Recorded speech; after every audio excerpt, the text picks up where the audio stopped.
আচ্ছা, তাহলে আজকে আমরা যেই জিনিসটা পড়বো সেটা পরীক্ষার জন্য ইম্পর্টেন্ট। পরীক্ষায় এখান থেকে একটা প্রশ্ন আসবে প্লাস একটু প্র্যাকটিসের মতো আমাদের হবে। আমার কথা তো শুনতে পাচ্ছেন নাকি? জি স্যার। আচ্ছা, তো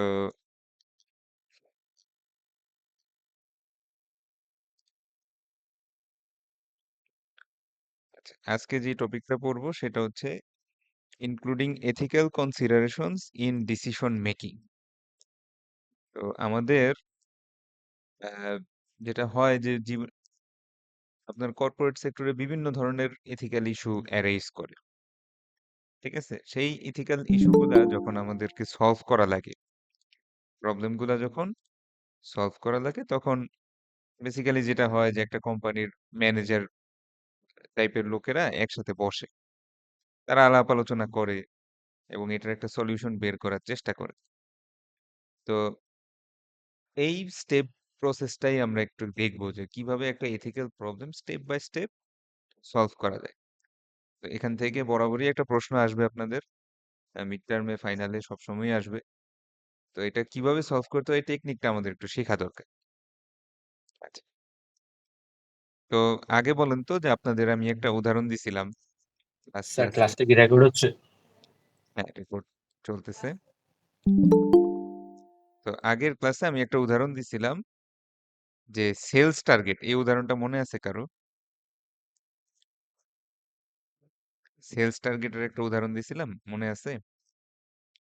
যেমন একটা পার্টিকুলার স্টোরের ওদের একটা সেলস টার্গেট দিল যে প্রতিদিন 1 লক্ষ টাকার সেলস করতে হবে, এবং স্টোর ম্যানেজার এই সেলসের টার্গেটটা পাওয়ার পর সিদ্ধান্ত নিল যে 1 লাখ টাকা সেলস হওয়ার আগ পর্যন্ত দোকান খোলা থাকবে। এখন রাত যতই বাজুক না কেন, রাত 12টা বাজুক, 1টা বাজুক, দোকান খোলা থাকবে।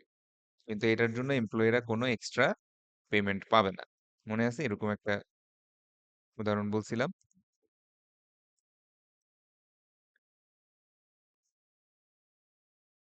হ্যালো? জি যা। হ্যাঁ, তো স্যার অন্যদেরও একটু কোঅপারেট করতে হবে, কারণ এই কোর্সটায় আমরা একটু কথা বলবো, আমি খালি কথা বলবো, আপনারা শুনবেন, জীবনেও পরীক্ষায় পাশ করতে পারবেন না। আমি বলবো, আপনাদেরকেও রিপ্লাই করতে হবে, নাহলে কিন্তু রেজাল্ট খুব খারাপ আসবে।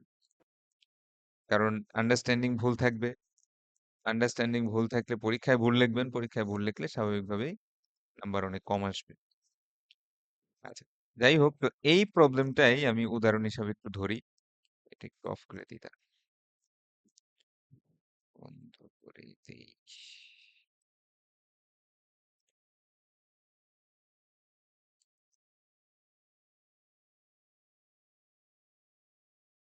আচ্ছা, তো যেটা বলতেছিলাম, তো এই প্রবলেমটাকে আমরা একটা উদাহরণ হিসাবে ধরবো, এবং একটা আমি করে দেখাবো, তারপরে আবার আপনাদের একটা প্র্যাকটিস দিব, সেটা আপনারা করবেন। আচ্ছা, প্রথমেই যে স্টেপটা লেখা আছে সেটা হচ্ছে develop problem statement. Develop problem statement. তো এই প্রবলেম স্টেটমেন্ট বলতে কি বোঝায়? আপনার যে এথিক্যাল ইস্যুটা আছে, সেই ইস্যুটা ক্লিয়ারলি একটা সিঙ্গেল সেন্টেন্সে লিখবেন। কি বলছি স্যার, কেউ একজন বলেন তো?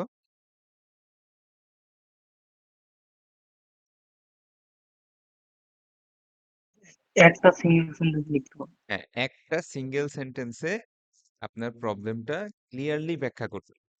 বুঝতে পারছেন? স্টেট করবেন। এটার নাম হচ্ছে প্রবলেম স্টেটমেন্ট। এই সেন্টেন্সটা লেখার সময় আপনি কি করবেন? আপনার স্টেক হোল্ডার, অর্থাৎ আপনার ডিসিশনটার দ্বারা কারা কারা এফেক্টেড হবে তাদেরকে ইনক্লুড করবেন। তাদেরকে ইনক্লুড করবেন। আচ্ছা, উদাহরণ হিসাবে আমরা একটু দেখি। ধরেন যে আমাদের প্রবলেমটা কি ছিল, যে একজন স্টোর ম্যানেজার, তাকে 1 লক্ষ টাকার সেলস দেওয়া হয়েছে, এবং সে এই সেলস টার্গেটটা ফিল আপ করার জন্য এমপ্লয়ীদের আটকায় রাখবে, কিন্তু কোনো ওভারটাইম দিবে না। বুঝতে পারছেন? কোনো ওভারটাইম পেমেন্ট দিবে না। তাহলে এটার আমরা যদি প্রথম স্টেজটা লিখি, ধরেন প্রবলেম স্টেটমেন্ট। হ্যাঁ, তো আমার প্রবলেম স্টেটমেন্ট এক একজন এক এক ভাবে লেখে, যে যেভাবেই লেখুক না কেন এটা একটা সিঙ্গেল সেন্টেন্স হইতে হবে, বুঝতে পারছেন?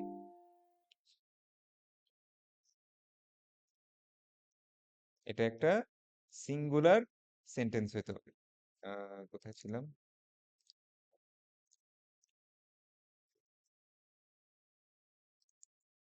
তো এরকম হইতে পারে যে দা, একটু সরাই লিখি, পরে ঠিক করে দিব না। The store manager wants to keep employees uh, over time but don't want to pay extra money to achieve a daily sales target set by the owner.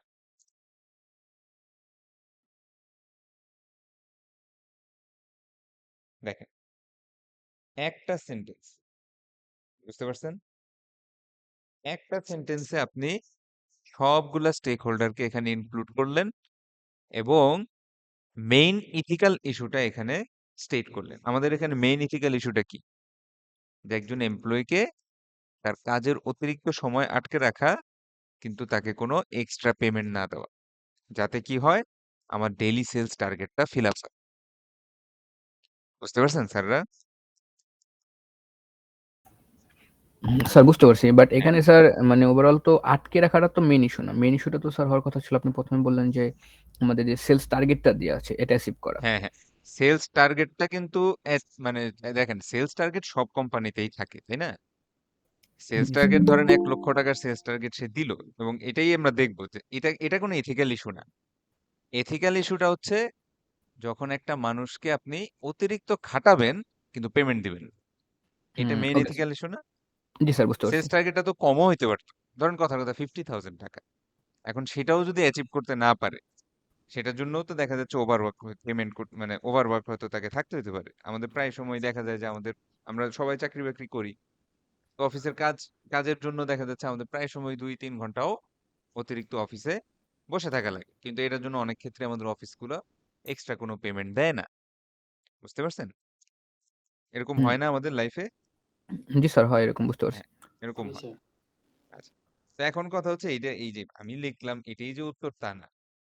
এক এক মানুষ এক এক ভাবে উত্তরটা লিখবে, কিন্তু মেইন ইম্পর্টেন্ট বিষয়টা হচ্ছে এখানে মেইন কি ইথিক্যাল ইস্যুটা নিয়ে আসা। যেমন আপনি কি ইথিক্যাল ইস্যু হিসাবে ধরতে পারেন যে আনঅ্যাচিভেবল সেলস টার্গেট, সেটাও এটা কি ইথিক্যাল ইস্যু হিসাবে ধরতে পারেন। অথবা বলতে পারেন don't want to pay extra মানি, এটাকে কি ইথিক্যাল ইস্যু হিসেবে ধরতে পারেন। এক একজন মানুষ এক একটা উত্তর দিবে। আমি আপনাদের ফার্স্ট ক্লাসেই বলছিলাম যে এটার কোনো কনক্রিট কোনো অ্যান্সার নাই। এক একজন মানুষ এক একভাবে প্রশ্নটা ইন্টারপ্রেট করবে এবং এক একভাবে অ্যান্সার দিবে। ঠিক আছে? কিন্তু সেন্টেন্স লিখবেন কয়টা বলেন? একটা সেন্টেন্স লিখবেন। মানে এক এখানে সেন্টেন্সে আমার হুম, মূল বক্তব্যটা হ্যাঁ, মূল শেষ করতে। বক্তব্যটা, মূল কি ইথিক্যাল ইস্যুটা এবং কোন কোন স্টেক হোল্ডার এফেক্টেড হচ্ছে সেটা একটা সেন্টেন্সে মেনশন করুন। এখানে একটা ইম্পর্টেন্ট বিষয় হচ্ছে, প্রায় সময় স্টুডেন্টরা যে ভুলটা করতেছে সেটা হচ্ছে প্রবলেম স্টেটমেন্টে 2-3 লাইন লিখে ফেলতেছে। 2-3 লাইন লিখলে স্টেটমেন্ট হবে না। 2-3 লাইন যদি লেখেন তার মানে হচ্ছে এখানে একাধিক এথিক্যাল ইস্যু আছে। বুঝতে পারছেন? প্রত্যেকটা ইস্যুর জন্য এই পুরো স্টেপটা আলাদাভাবে মেনশন করতে হবে। আপনাকে 2-3 লাইন লিখলে হবে না। একটা প্রশ্ন থেকে একটা ইথিক্যাল ইস্যু বের করবেন এবং ওই একটা ইথিক্যাল ইস্যু আমরা আস্তে আস্তে সলভ করব। এবার আসি হচ্ছে 2 নাম্বার স্টেপ, আইডেন্টিফাই অল্টারনেটিভ। এই যে আপনি একটা প্রবলেম বের করছেন, এটার 3 থেকে 4টা অল্টারনেট সলিউশন।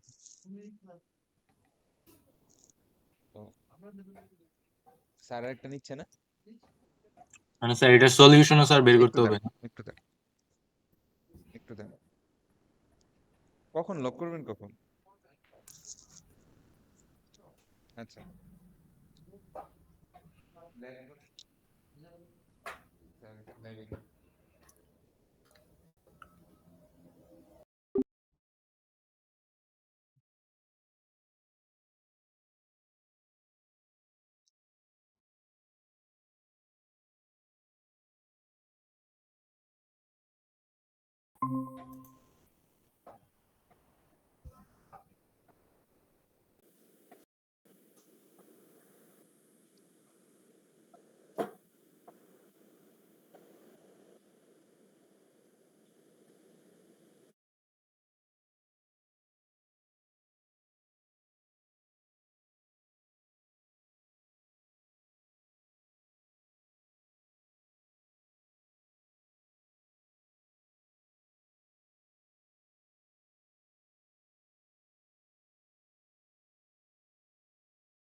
হ্যালো।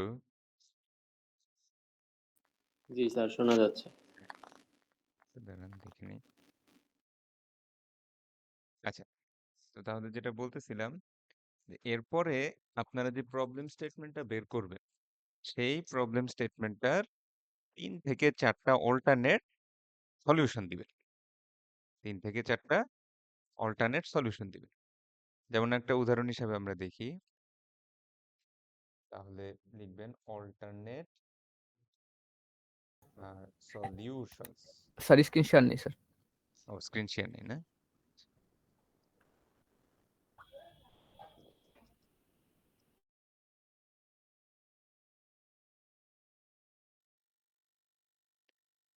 জি, তাহলে অল্টারনেট সলিউশন হিসাবে আমরা অনেক ধরনের অল্টারনেট সলিউশন এক একজন এক একভাবে দিবে, তাতে কোনো রেস্ট্রিকশন নাই। তো যেমন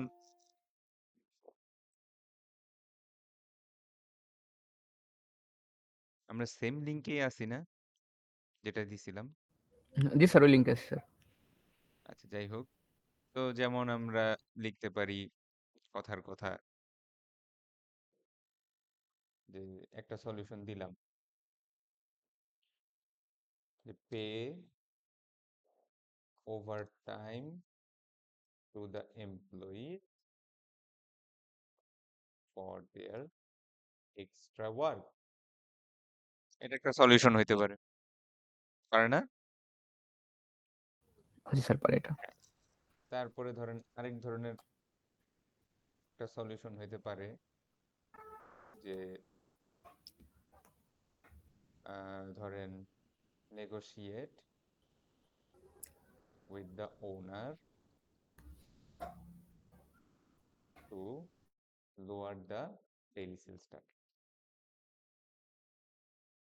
সেটাও হইতে পারে যে আপনি ওনারকে বললেন যে স্যার এখানে আমার যে এলাকা সেটাতে 1 লক্ষ টাকা সেলস আনা পসিবল না, আপনি সেলস টার্গেটটা একটু কমায় দেন, সেরকম একটা হইতে পারে। এরকম অনেক ধরনের টার্গেট আছে।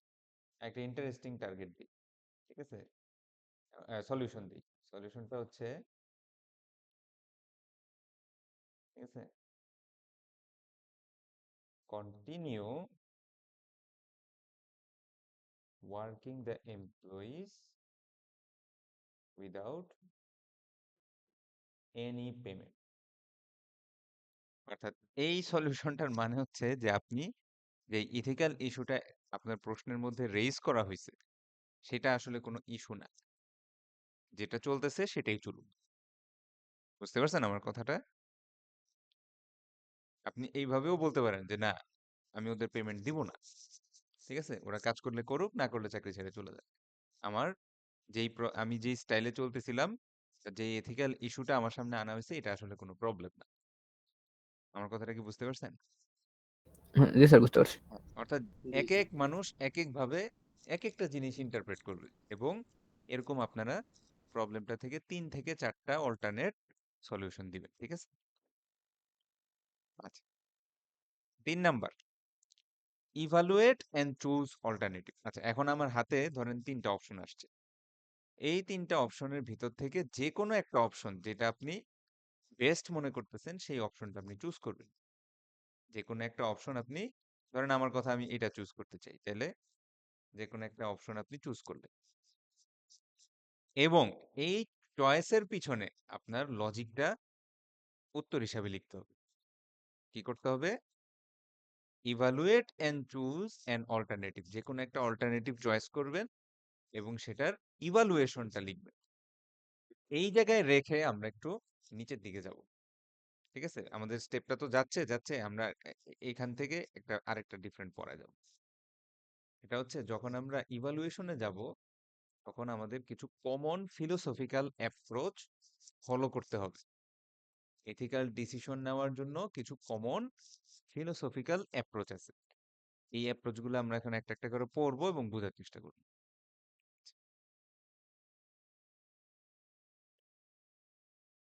ওকে, BI হান্নান স্যার আছেন? জি স্যার। আপনি হচ্ছে এইখান থেকে পড়তে শুরু করেন, ভার্চু এথিক্স। একটু বড় করে দিই, এখান থেকে পড়তে শুরু করেন। Virtue ethics approach না স্যার? হ্যাঁ হ্যাঁ, পড়েন।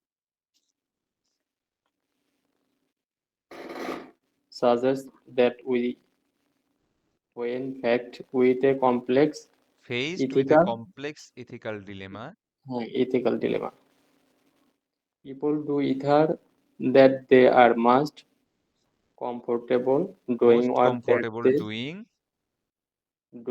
what that they think a person তারপর they admire would do. আচ্ছা, The assumption is that people are guided by their virtues to reach the right decision. আচ্ছা, থ্যাংক ইউ স্যার। আচ্ছা, গত ক্লাসে ভার্চু নিয়ে আলোচনা করছিলাম, কে বলতে পারবেন ভার্চু মানে কি? ভার্চু মানে স্যার গুণ। ভালো গুণ, হ্যাঁ, সৎ গুণগুলাকে আমরা ভার্চু বলতেছি। আর খারাপ গুণগুলার ইংলিশটা কি? খারাপ গুণ বলেন তো কেউ একজন? ভার্চুস আর আরেকটা পড়াইছিলাম না, আরেকটা ওয়ার্ড ভুলে গেছেন? ভাইস। ভার্চুস আর ভাইস। এখন মনে পড়ছে? জি স্যার, VICE ভাইস। হ্যাঁ, ভার্চুস স্যার আমি আর ফার্স্ট ক্লাসটা করতে পারিনি তো স্যার, এটা কি কোনো সমস্যা হবে এতে? রেকর্ড আছে, রেকর্ড দেখে নিন। গুগল ক্লাসরুমে আমি একটা প্লেলিস্ট দিয়ে রাখছি, প্রত্যেক ক্লাসের রেকর্ড ওখানে দিয়ে দিব। ওই ঠিক আছে। প্লেলিস্টে গেলেই 1 2 3 4 করে ক্লাস পাবেন। আচ্ছা, যাই হোক, তো ভার্চুস এবং ভাইস। আচ্ছা, তো ভার্চু এথিক্স অ্যাপ্রোচটাকে আমাদের কি বলতেছে? Suggests that when faced with a complex ethical dilemma, people do either what they are most comfortable doing or they think a person they admire would do. আচ্ছা, সহজভাবে বলি sir, virtue এথিক্সটা আমাদেরকে বলতেছে যে একজন ভার্চুয়াস পার্সন, একজন ভালো মানুষ, সৎ গুণাবলী সম্পন্ন একজন মানুষ এই অনেকগুলা ডিসিশনের মধ্যে যেই ডিসিশনটা রাইট মনে করবে সেটাই রাইট ডিসিশন। কি বলছি বুঝতে পারছেন? একজন ভার্চুয়াস পার্সন, একজন ভালো গুণের মানুষ অনেকগুলা অল্টারনেটের মধ্যে যেটা চয়েস করবে সেটাই রাইট ডিসিশন। বুঝতে পারছেন? এখানে দেখেন লেখা জি আছে sir. A person they admire would do. আচ্ছা, ধরেন কথার কথা আপনি আপনার ফাদার, আপনার বাবাকে বেশ অ্যাডমায়ার করেন, হ্যাঁ, সম্মান করেন, শ্রদ্ধা করেন। এখন আপনি চিন্তা করবেন যে আচ্ছা আমার হাতে তো এই যে ৩-৪টা অল্টারনেট আছে, তা আমার বাবাকে যদি বলা হইতো যে এই ৩টার মধ্যে কোনটা নিবা, উনি যেটা ডিসিশন নিবে সেটাই কারেক্ট ডিসিশন। কারণ আমি তাকে অ্যাডমায়ার করি, আমি তাকে একজন সৎ গুণ সম্পন্ন মানুষ মনে করি।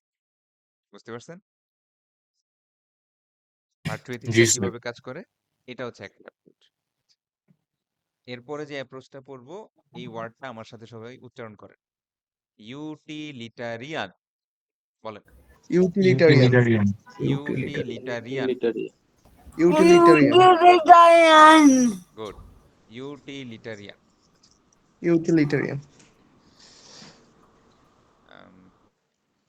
পড়েন মাহিন খান। মাহিন খান স্যার আছেন? জি স্যার। তাহলে মাহিন খান স্যার পড়েন ইউটিলিটারিয়ান থেকে। Utilitarian approach chose the action or policy that has the best overall consequence for all people who are directly or indirectly affected. The goal is to find the single greatest good by balancing the interest of all affected parties. আচ্ছা, thank you. এই অ্যাপ্রোচটা আমাদেরকে যেটা বলে সেটা হচ্ছে যে আপনি কোনো ডিসিশন নিয়ে সমস্ত স্টেক হোল্ডারকে খুশি করতে পারবেন না। কথা বুঝতে পারছেন? অর্থাৎ কোনোদিনও সবাইকে খুশি করা সম্ভব না। এটা কিন্তু বাস্তব। আচ্ছা, একটা জি উদাহরণ স্যার। দেখি। ধরেন কথার কথা আমি প্রথম চয়েসটা নিলাম, pay over time to employees for their extra work. ঠিক আছে? তো আমাদের এই পার্টিকুলার প্রবলেমে স্টেক হোল্ডার কারা কারা আছে একটু দেখি। যেমন স্টেক হোল্ডার কারা বলেন তো একটু? গত ক্লাসে পড়াইছিলাম একটা বিজনেস বা একটা অর্গানাইজেশনের স্টেক হোল্ডার কারা কারা, কেউ একজন একটু বলেন তো। যারা কাজ করে থাকে তারা। এমপ্লয়িরা, আরো আরো আরো কয়েকটা পয়েন্ট। স্যার, ব্যবসার স্যার মানে যে কোনো প্রতিষ্ঠানের মালিক হইতে পারে স্টেক হ্যাঁ, হোল্ডার। ওনার এমপ্লয়ি, আরো কারা কারা? Security guard. হ্যাঁ, এই সিকিউরিটি গার্ড তো এমপ্লয়ির ভিতরেই পড়ে। মানে স্যার ওভারঅল একটা বিজনেসের সাথে যারা সম্পর্কিত আছে তারা যারা প্রত্যেকজন সম্পৃক্ত, হবে। যেমন মালিক, যেমন এমপ্লয়ি, যেমন কাস্টমার, এই কোম্পানির সাপ্লায়াররা, কমিউনিটি, ওভারঅল আশেপাশে কমিউনিটি, তারাও তো, যেমন কিছু কিছু কোম্পানি থাকে, ধরেন একটা ফার্মাসিউটিক্যাল কোম্পানি, তাদের স্টেক হোল্ডার কিন্তু আমরা সাধারণ সরকারি মানুষও। কর্মকর্তারাও তো পড়ে মনে হয়। হ্যাঁ, আমরা সাধারণ মানুষও কিন্তু ওই কোম্পানির স্টেক হোল্ডারের ভিতরে পড়ি, যদিও ওই কোম্পানির না আমার বিজনেস করি না আমি ওদের থেকে কিছু কিনি। এখন ধরেন কথার কথা যে আপনি শুনলেন যে একটা পার্টিকুলার কোন একটা ওষুধ নকল হচ্ছে, প্যারাসিটামল নকল হচ্ছে, তখন কিন্তু আপনি মানে কোনো যাচাই বাছাই করবেন না, আপনি ওভারঅল প্যারাসিটামলের প্রতি একটা এফেক্টেড হয়ে যাচ্ছেন। যে দেখা জি যাচ্ছে স্যার। হয়তো নাপা নকল হচ্ছে কিন্তু আপনি এইস কিনতেও এখন ভয় পেতেছেন যে যদি এটাও নকল হয়। এরকম একটা বিষয় যে যখন স্টেক হোল্ডারের বিষয়টা আসে সবাই এফেক্টেড থাকে। তো আমাদের এই পার্টিকুলার প্রবলেমটা আমরা বেশ কতগুলো স্টেক হোল্ডার পাচ্ছি, যেমন দা ওনার, সে একটা স্টেক হোল্ডার, তাই না? আচ্ছা, আরো কে কে থাকতে পারে? Store manager. এমপ্লয়। হ্যাঁ, যে স্টোর ম্যানেজার আপনার ডেইলি সেলস টার্গেট আনার জন্য চেষ্টা করতেছে, এটা তো তার দায়িত্ব। আচ্ছা, তারপর আছে নর্মাল এমপ্লয়িরা, এমপ্লয়ি। তারপরে চিন্তা করেন ওই স্টোর থেকে যারা কেনাকাটা করে, কাস্টমার্সরা। কাস্টমার্স। কাস্টমার, এরকম বিভিন্ন স্টেক হোল্ডার আমরা পাচ্ছি। এখন যে জিনিসটা দেখাবো এটা বোঝানোর জন্য, এটা পরীক্ষার খাতায় লিখেন না, পরীক্ষার খাতায় কিভাবে লিখবেন আমি দেখাই দিব, কিন্তু মানে আপনি বোঝানোর জন্য একটা জিনিস দেখাচ্ছি, ঠিক আছে? আচ্ছা, ধরেন যে আমি যদি এই ডিসিশনটা সিলেক্ট করি, pay over time to the employees for their extra work, তখন যেটা হবে যে তার ওনারের ক্ষেত্রে একটু চিন্তা করি, যে ওনারের টার্গেট ছিল প্রতিদিন 1 লক্ষ টাকা সেলস আনা। ওনার কি সেলস টার্গেট দিছিল? প্রতিদিন 1 লক্ষ টাকা সেলস আনতে হবে। তো আসছে, কিন্তু এটা করতে যাওয়ার পরে তার কিছুটা এমপ্লয়ীদের আবার ওভার টাইমে কিছু পেমেন্ট করা লাগছে। বুঝতে পারছেন? তাহলে আমরা যদি 10-এ বলি, আমরা ধরে নিলাম যে 10-এ তার বেনিফিট হয়েছে, ধরেন কথার কথা +6, তার বেনিফিট হয়েছে +6। আচ্ছা, স্টোর ম্যানেজারের কথা এবার চিন্তা করি, যে স্টোর ম্যানেজার, হ্যাঁ, সে প্রতিদিন 1 লক্ষ টাকা সেলস আনতে পারছে, সেই হিসাবে সে অ্যাটলিস্ট তার ওনারকে বলতে পারবে যে হ্যাঁ স্যার আমি তো পারছি। কিন্তু যেহেতু তাকে আবার ওভারটাইম পে করা লাগতেছে, সেহেতু সে এক্সট্রা কোনো হয়তো ইনক্রিমেন্ট বা বোনাস বা এগুলো হয়তো সে পাচ্ছে না। হ্যাঁ, তারপরে চিন্তা করেন যে যখন স্টোর যদি রাত 12টা-1টা পর্যন্ত খোলা থাকে, শুধু যে নরমাল এমপ্লয়ি বসে থাকে তা না, স্টোর ম্যানেজারও তো বসে থাকে। সেক্ষেত্রে তারও তো একটা দিন রাত পরিশ্রমের একটা বিষয় আছে। সেই হিসাবে আমরা ধরে নিতে পারি যে ওর তেমন কোনো বেনিফিট হইলই না। কথা বুঝছেন? সে তো অ্যাকচুয়ালি বোনাস বা ইনক্রিমেন্টের জন্য কাজটা করছিল। তো আমরা ধরে নিতে পারি যে ওর আসলে তেমন কোনোই বেনিফিট আসে নাই। কথা বুঝতে পারছেন? এমপ্লয়ির, হ্যাঁ, তাদের একটু কষ্ট করতেছে, কিন্তু কষ্ট করলেও তারা ওভার টাইমে কিছু পেমেন্ট পাচ্ছে। ওভার টাইমে তারা কিছু পেমেন্ট পাচ্ছে। তো ধরে নিলাম যে তার কষ্ট আর পেমেন্ট সব মিলে তার ধরে নিলাম যে +5। কাস্টমারের ক্ষেত্রে একটু চিন্তা করি, যে এইভাবে চিন্তা করেন যে একটা স্টোর যদি বেশ রাত পর্যন্ত খোলা থাকে, তা আমরা অনেকে থাকি না যে অফিস টফিস করে বেশ রাতে আসি বাসায়, হ্যাঁ? এখন তার যদি ওই জিনিসটা প্রয়োজন পড়ে, সে রাত 12টা-1টাও দোকান খোলা পাচ্ছে, তার কিছুটা লাভ হইছে। স্যার তার, স্ক্রিন শেয়ার টপ হয়ে যাচ্ছে। হ্যাঁ, তার না না স্ক্রিন শেয়ার চলতেছে। স্ক্রিন শেয়ার আছে না? আর রেকর্ডিং তো এখন আছেই, আসছে। সমস্যা নাই, রেকর্ডিং তো আছে। ওনার সাথে হয়তো গ্লিচ হয়েছে। তো ধরে নিলাম তারও কিছুটা লাভ হইলো। হ্যাঁ, সেও প্লাস পাইছে। তো এইখানে আমরা একটু দেখবো যে এখানে কারো বেনিফিট হচ্ছে, কারো কি বার্ডেন হচ্ছে। হ্যাঁ, কেউ কেউ একটু উপকার পাইতেছে, কেউ একটু অপকার পাইতেছে। আপনি দেখবেন আমাদের রিয়েল লাইফে আমরা যাই ডিসিশন নেই না কেন, সবাইকে খুশি করা যায় না, ঠিক না? সবাইকে খুশি করা যায়। তো এখন আমরা দেখবো যে এই স্কোরটা কত।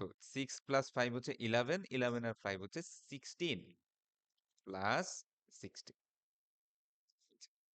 তো এখন চিন্তা করেন, যদি এই ডিসিশনটা নিলে, ধরেন কথার কথা এই ডিসিশনটা নিলাম, এবং হাইপোথেটিক্যালি, এটা মনে মনে চিন্তা, হাইপোথেটিক্যালি আমি সেখান থেকে +18 পরিমাণ প্রফিট পেলাম, তাহলে বলেন তো স্যার কোন ডিসিশনটা নিব? স্যার +18 পরিমাণে যেটা। হ্যাঁ, +18 যেটাতে আসছে সেটা। কথা বুঝতে পারছেন? আবার ধরেন জি এইটা স্যার। এইটা এইটা ডিসিশন নিলাম, এটার জন্য মনে করেন কথার কথা +12 পরিমাণ প্রফিট পেলাম, তাহলে কি এটা নিব? এই তিনটার জি মধ্যে না না স্যার। স্যার। নিব না। ইউটিলিটারিয়ান অ্যাপ্রোচ আমাদেরকে যেটা বলে, সেটা হচ্ছে যে find the single greatest good bye balancing the interest of all affected parties. দেখেন স্যার, আপনি ডিসিশন নিবেন, কারো একটু ভালো হবে, কারো একটু খারাপ হবে, আপনি চিন্তা করবেন যে ব্যালেন্স করব। কথা বুঝতে পারছেন? ভালো খারাপ সব মিলায় যদি ওভারঅল কনসিকোয়েন্স ভালো আসে, তাহলে সেটাই কারেক্ট ডিসিশন। তাহলে কি জি সেটাই, স্যার, ওভারঅল স্যার আউটপুটটা আর কি স্যার হ্যাঁ, যেটা বেস্ট ওইটা স্যার সিলেক্ট করব। ওভারঅল আউটপুটটা যদি ভালো আসে তাহলে ওইটাই কারেক্ট ডিসিশন।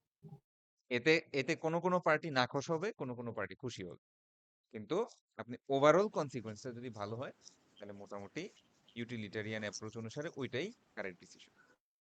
বুঝতে পারছেন? এরপরে ফেয়ারনেস অ্যাপ্রোচ, এগুলো হচ্ছে ফিলোসফিক্যাল অ্যাপ্রোচ। এবার কে বলবেন? সুলতানা আক্তার আছেন ম্যাডাম? জি স্যার। আচ্ছা, আপনি পড়েন হচ্ছে এইটা, fairness Fairness approach. fairness approach focus on how fairly action and policies distribute benefit and burden among people affected by the decision. The genuine principle guiding of principle, this guiding principle. sorry sir, the guiding principle of this approach is to treat all people the same. Thank you. আচ্ছা, তো এইটা আমাদেরকে কি বলতেছে এবার বলি, যে এই যে একটু আগে আমি বলছিলাম না যে স্যার ওর একটু লাভ এর একটু লস, ঠিক আছে, ফেয়ারনেস অ্যাপ্রোচ আমাদেরকে বলতেছে to treat all people the same. ঠিক আছে, এইবার কিন্তু ঘটনা একদম অন্যরকম, এইবার এইসব চলবে না। এইসব নাম্বারিং চলবে না। এইবার হয়ে যাবে একটা সিঙ্গেল পার্সনও যদি ক্ষতিগ্রস্ত হয়, ওনারের লাভ হইতে হবে, স্টোর ম্যানেজারের লাভ সেটা হইতে হবে, unfair. এমপ্লয়িজের লাভ হইতে হবে, কাস্টমারের লাভ হইতে হবে, সবার মানে লাভ স্যার হইতে হবে। সবাই যাতে খুশি থাকে তাই না? হ্যাঁ, ইচ এন্ড এভরি একটা সিঙ্গেল পার্সনও যদি ক্ষতিগ্রস্ত হয়, সেই ডিসিশন আমি নিব না। বুঝতে পারছেন? সেই ডিসিশন আমি নিব না। ফেয়ারনেস অ্যাপ্রোচ বলতেছে focuses on how fairly actions and policies distribute the benefits and burdens among people.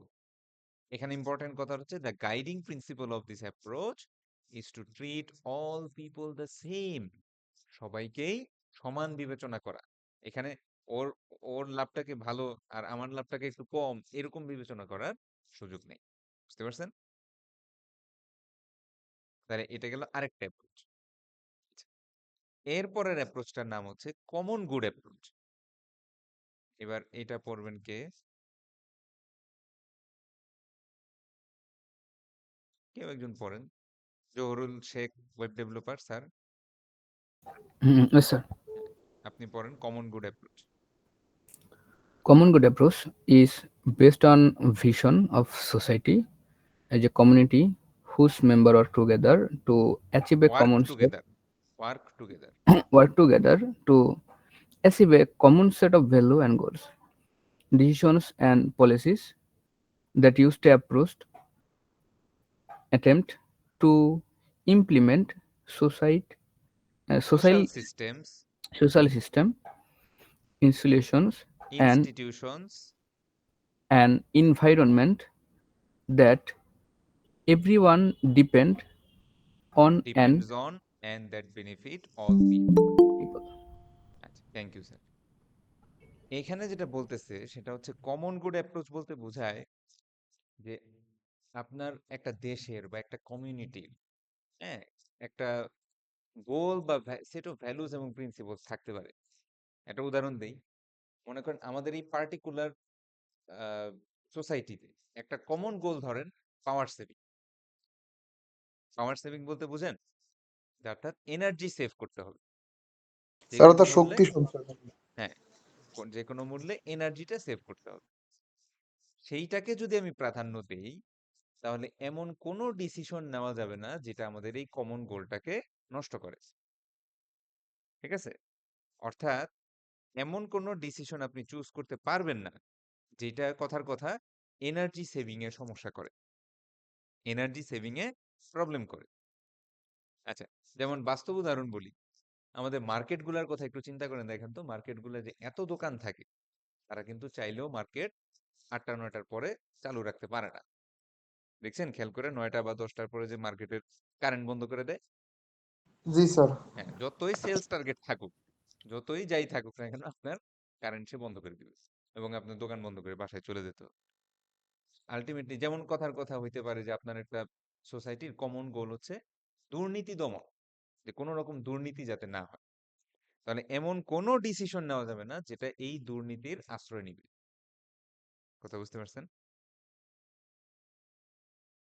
জি যেমন স্যার। হইতে পারে না যে আপনার আপনার কমিউনিটির ভিতরে আপনারা ফেয়ারনেস, হ্যাঁ, ফেয়ারনেসটাকে সবচেয়ে বেশি প্রাধান্য দিচ্ছেন, এটা আপনাদের একটা স্কোর সেট অফ ভ্যালু এবং প্রিন্সিপল।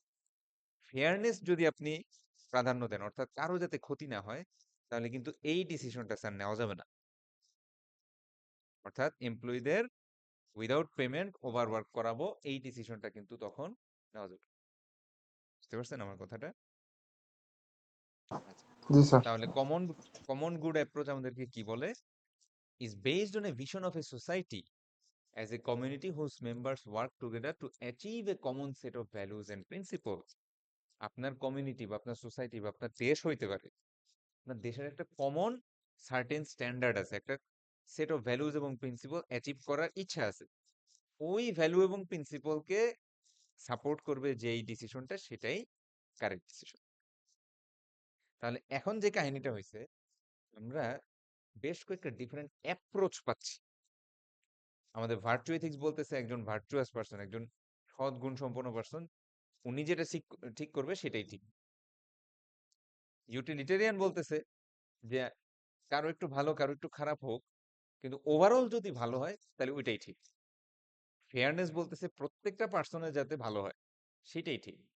কমন গুড বলতেছে যে আমাদের কমন সেট অফ ভ্যালুজ এবং প্রিন্সিপালস আছে, সেইটা অ্যাচিভ হবে যেই ডিসিশনের মাধ্যমে, সেটাই ঠিক। আপনারা কি একটু বুঝতে পারতেছেন যে এখানে মতবিরোধ আসতে পারে? জি স্যার। জি স্যার। এই জন্যই আপনারা যখন অ্যান্সার লিখবেন দেখবেন এক একজনের উত্তর এক এক রকম হবে। কথা বুঝতে পারছেন? কেউ এই অ্যাপ্রোচে ব্যাখ্যা করবেন, কেউ ওই অ্যাপ্রোচে ব্যাখ্যা করবেন। এইবার একটু চলে আসি হচ্ছে আমাদের পরীক্ষায়। অর্থাৎ আমাদের থার্ড স্টেপটা হচ্ছে evaluate and choose alternative. Evaluate and choose alternative. আমরা যে কোনো একটা অল্টারনেট চয়েস করব। তাহলে এখানে একটু মুছে ফেলি, আহ, এগুলো একটু মুছে ফেলি।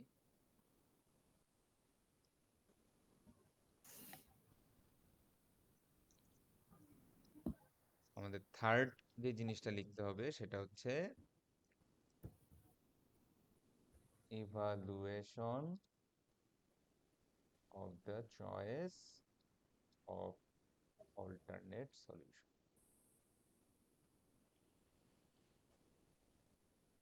অর্থাৎ আমি যে চয়েসটা নিছি সেটা আমাকে একটু ইভালুয়েট, আমাকে একটু ডিফেন্ড করতে হবে। আমি একটা উত্তর বললেই হবে না যে আমি এটা নিব। এই ক্ষেত্রে আপনি কি করবেন, যে কোনো একটা অল্টারনেট চয়েস আপনি সিলেক্ট করবেন এবং এই সিলেক্টেড চয়েসটাকে, এই চারটা এথিক্যাল অ্যাপ্রোচ আছে না, এই চারটা এথিক্যাল অ্যাপ্রোচে যে কোনো একটা দিয়ে ব্যাখ্যা করবেন। এই চারটা এথিক্যাল অ্যাপ্রোচের যে কোনো একটা দিয়ে আপনার উত্তরটা ব্যাখ্যা করবেন। এই ব্যাখ্যা করার সময় আপনার উত্তরটা 5 থেকে 6 লাইন হইতে পারে, 5-7 লাইন হইতে পারে। কারণ থাকে না যে একটা জিনিস আমি যখন বোঝাচ্ছি বা ব্যাখ্যা করতেছি, একটা ছোট প্যারাগ্রাফ হবে না? জি স্যার। হ্যাঁ। তাহলে যে কোনো একটা অ্যাপ্রোচ আমরা চয়েস করব এবং চয়েস করে আমার উত্তরটাকে আমি ডিফেন্ড করব। আমার উত্তরটাকে আমি ডিফেন্ড করব। ঠিক আছে? ধরেন কথার কথা আপনি বললেন যে যেমন একটু আগে আপনাদের বোঝানোর জন্য আমি ইউটিলিটারিয়ান অ্যাপ্রোচটার কথা বলছিলাম। তো আপনি বললেন যে এক কাজ করি, আমি আহ, এই অপশনটাই চুজ করলাম যে ওনারের সাথে কথা বল। ঠিক আছে? এই এক একজন এক একভাবে লিখবে, আমি আমার মতো লিখলাম, আপনি আপনার মতো লিখলেন। এখানে অ্যান্সারের অনেক বৈচিত্র্য ভ্যারাইটি আসবে। মেইন প্রবলেমটা কোনটা হয়? মেইন প্রবলেমটা হচ্ছে স্যার আপনি বলবেন আমি ভার্চু এথিক্স এর মাধ্যমে এটা সাপোর্ট করি, কিন্তু আপনি লিখবেন উল্টাটা। বুঝতে পারছেন? এই প্রবলেমটা হবে। অর্থাৎ আপনাকে বুঝতে হবে আমি কোন অ্যাপ্রোচটা চয়েস করতেছি এবং সেই অ্যাপ্রোচের মাধ্যমে সঠিকভাবে আমার উত্তরটা ডিফেন্ড করতে পারতেছি কিনা। স্যার কারণ ওই কথার কথা, ওই অ্যাপ্রোচটা কি দেওয়া লাগবে? হ্যাঁ আমি যে একটু দেখাই, কোন অ্যাপ্রোচ দিয়ে লিখতে? একটু দেখাই। ধরেন কথার কথা আমি সেকেন্ড অপশনটা চুজ করতে চাচ্ছি, negotiate with the owner to lower the daily sales target. আপনি লিখলেন যে আরে এইভাবে আসতেই আছে আসতেই আছে। আচ্ছা একটু মিউট করে রাখেন তো, থ্যাংক ইউ। ধরেন আপনি লিখলেন যে I will choose two negotiate with the owner of the store to set a lower daily sales target. Daily sales target. আচ্ছা, তারপরে এখন কথার কথা ইউটিলিটারিয়ান। এখানে আপনি লিখলেন যে in view of utilitarian ethical approach, the best overall consequence bearing decision is the correct decision। একটু এদিকে নিয়ে আসি, যাই হোক। তারপর একটু লিখলেন, আরেকটু লিখলেন যে while trying to negotiate with the owner, I, as a store manager, may not be appreciated,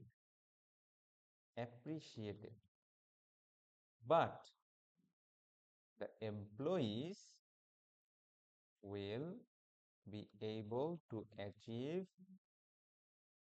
a better work-life balance। এটা একটু রাখলাম, আরো কিছু লিখলাম। As a result, the employees will give more effort to the sales target,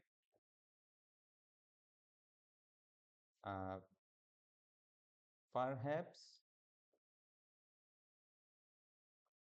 we shall be able to achieve the desired sales in this manner। তো এই যে দেখেন আমি 3-4-5টা লাইন লিখলাম, কথা বুঝছেন? এটা সম্পূর্ণ আমার মাথা থেকে 1 মিনিট যা মাথায় চিন্তা আসছে তাই লিখছি, কথা বুঝছেন? এখানে একটু খেয়াল করে দেখেন, ইউটিলিটারিয়ান অ্যাপ্রোচে সবার যে লাভ হয় তা না।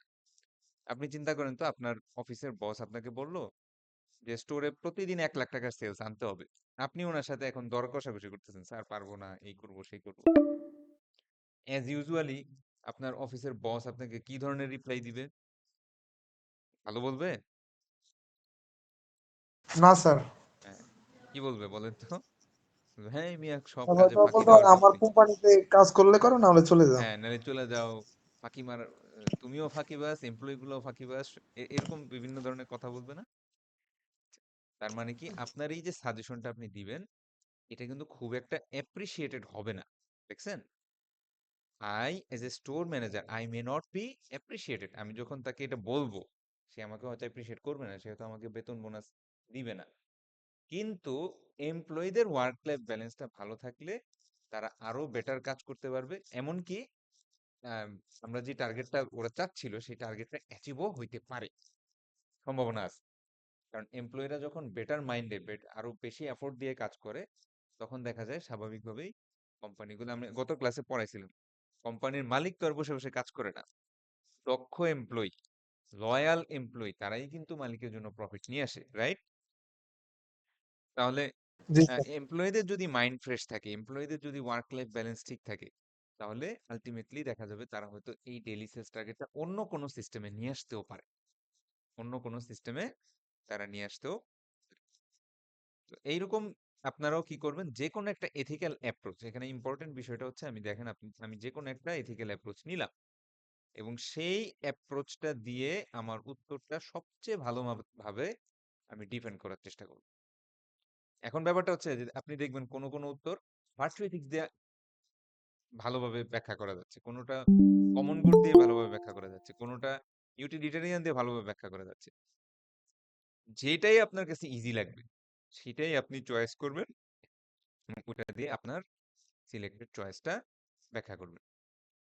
তো যেটা দিয়ে ব্যাখ্যা করবো সেটা কি একদম মার্করি দেওয়া লাগবে, নাকি আমি না হ্যাঁ দেওয়া হ্যাঁ ছাড়াও হ্যাঁ, লিখতে এটা হয়? লিখতে হবে, লিখতে হবে। যেমন আমি এখানে লিখছি ইউটিলিটারিয়ান এথিক্যাল অ্যাপ্রোচ, আপনাকে লিখতে হবে virtue ethics approach, common good approach. হ্যাঁ, লিখবেন যে কমন গুড অ্যাপ্রোচ অনুসারে আমাদের একটা কমন গোল আছে। সেটা কি, যে সোসাইটির মধ্যে যাতে কেউ না ঠকে, হ্যাঁ, একটা ফেয়ার উইদাউট ডিসক্রিমিনেশন একটা সোসাইটি আমাদের ক্রিয়েট করা। তো উইদাউট তখন তো স্যার ডিসক্রিমিনেশন, এই যে হ্যাঁ এখানে হ্যাঁ, তখন তো এটাও সেই তো স্যার ক্ষেত্রে সেম দিয়ে দেবো। হ্যাঁ, যেমন এই যে যে এখানে negotiate with the owner to the daily sales target, তাহলে এখানে তো তখন হয়ে যাবে যেমন এই যে এক নাম্বারটা দিতে পারি আমি, পে ওভার হ্যাঁ, টাইম আপনি টু এক দ্য নাম্বারটা এমপ্লয়িজ। দিতে পারেন। এই ক্ষেত্রে সম্পূর্ণ স্বাধীনতা আছে। আপনি তিন থেকে 4টা অল্টারনেটের মধ্যে যে কোনো একটা চয়েস করতে পারেন এবং যে কোনো একটা এথিক্যাল অ্যাপ্রোচ দিয়ে আপনার চয়েসে এরকম 5-7 লাইন লিখবেন। বুঝতে পারছেন? জি স্যার। এরপরে আবার একটু উপরে চলে আসি। মানে স্যার মোট কথা হচ্ছে স্যার আমি যেটা সিলেক্ট করবো স্যার এটাকে আর কি ইভালুয়েট করতে হবে স্যার, হ্যাঁ, এটাকে ইভালুয়েট করতে হবে কিন্তু এটাকে স্যার র‍্যান্ডম না। এক্সপ্লেইন করতে হবে। অধিকাংশ স্টুডেন্টের যে মিস্টেকটা হচ্ছে তারা কোনো এথিক্যাল অ্যাপ্রোচ ছাড়াই র‍্যান্ডম বিভিন্ন কথাবার্তা লেখে। আপনাকে একটা বুঝতে এথিক্যাল পারছি অ্যাপ্রোচ স্যার। চুজ করতে হবে। আপনার পিছনে একটা লজিক লাগবে। বুঝতে পারছেন? যে ভালো হয় বা এটা হইলে হওয়া উচিত, গভর্নমেন্টের এটা করা উচিত, এইসব বললে হবে না। এসব বললে নাম্বার কম আসে। তারপরে আসেন হচ্ছে ইমপ্লিমেন্ট ডিসিশন। আচ্ছা, এটা রিয়েল লাইফে বেসিক্যালি যেটা হচ্ছে যে ধরেন এরকম একটা প্রবলেম হলো, এই প্রবলেমটা সলভ করার জন্য ৩-৪ জন ম্যানেজার লেভেলের লোক বসবে। তারা অনেকগুলো অল্টারনেট বের করবে। অল্টারনেট গুলা নিয়ে তারা ইথিক্যালি আলোচনা করবে। এটা ভালো না, এটা ভালো না, এটা ভালো। হ্যাঁ, এটার প্রোস এন্ড কনস কি, ওইটার প্রোস এন্ড কনস কি। আচ্ছা, যে কোনো একটা চয়েস করবে। চয়েস করার পরে তারা কোম্পানিতে জিনিসটা এস্টাবলিশ করে দিবে। বুঝতে পারছেন? কোম্পানিতে তাদের ডিসিশনটা জানায় দিবে, এস্টাবলিশ করবে। এখন মানুষের একটা স্বভাবজাত অভ্যাস হচ্ছে কোম্পানি বা যে কোনো জায়গায় নতুন কিছু চালু হলে প্রথমেই সেটা একটা বিরোধিতা করা। বুঝতে পারছেন আমার কথাটা? জি স্যার। মনে করেন যে আপনার আম্মু এসা যে আপনার পড়ার টেবিলটা যেরকম ছিল, হ্যাঁ, উনি একটু অন্যভাবে গুছাই দিল। একটু বিরক্ত লাগে না প্রথম দিন? জি স্যার। যে তুমি আমার টেবিল ধরলা কেন? আমি সবকিছু আমার মতো তো গুছায় রাখছিলাম, তুমি আবার কি করলা? ৭ দিন পরে দেখবেন আপনার মনে হবে না আম্মু যেভাবে গুছাই দিছে সেটাই ভালো ছিল। ঠিক আছে? এরকম মনে হয় না? বা আপনার খাটটা একটু ঘুরাই দিল। আপনার কাছে মনে হবে ধুর কেন এইগুলা করো, শুধু আমার ডিস্টার্ব করতেছে। কিন্তু পরে দেখবেন না, না, এখন জানলার পাশে দিছে, এখন ভালো মতো ঘুমাইতে পারি। অর্থাৎ সবসময় এরকম একটা মানুষ একটা স্বভাবজাত অভ্যাস হচ্ছে একটা নতুন কিছু আসলেই কিছু বিরোধিতা করা। বুঝতে পারছেন? তো আপনার কোম্পানিতেও এই জিনিসটা হবে। আপনি যখন একটা এথিক্যাল ডিসিশন নিবেন, এইটার এগেইনস্টেও কিছু কথা আসবে। কিন্তু তারপরেও ডিসিশনটা ইমপ্লিমেন্ট করবেন। দেন ফাইনালি যেটা করবেন, ইভালুয়েট করবেন কিছুদিন ডিসিশনটা চলার পরে দেখবেন। ধরেন কথার কথা ৫-৬ মাস পরে বা ১ বছর পরে দেখবেন যে প্রবলেম যেটা ছিল সেটা সলভ হয়েছে কিনা। যদি সলভ হয় তো ভালোই। আর যদি সলভ না হয় তখন সেই সময় যেই প্রবলেমটা আছে সেটা নিয়ে আবার আমরা প্রবলেম স্টেটমেন্ট থেকে কাজ শুরু করব। প্রবলেম স্টেটমেন্ট ডিরাইভ করব, কতগুলো অল্টারনেট বের করব, এথিক্যাল অ্যাপ্রোচ দিয়ে যে কোনো একটা অল্টারনেট চুজ করব, আবার নতুন ইমপ্লিমেন্ট ডিসিশন নিব এবং দেখব কাজ হয় কিনা। এই ফ্রেমওয়ার্কটাই হচ্ছে ethical decision making process. Ethical decision making process. আমার কথা কি বুঝতে পারছেন স্যাররা? হ্যালো? জি স্যার, বুঝতে পারছি। জি স্যার। জি স্যার। আচ্ছা, তো আমাদের যেটা হচ্ছে লিঙ্কটা একটু চেঞ্জ করতে হবে। তো আমি আপনাদের গুগল ক্লাসরুমেও লিঙ্কটা চেঞ্জ করে দিচ্ছি, এখানেও দিচ্ছি। হ্যাঁ, আমাদের ফ্রি গুগল মিটে ১ ঘন্টার বেশি নেওয়া যায় না। সেক্ষেত্রে আমি একটু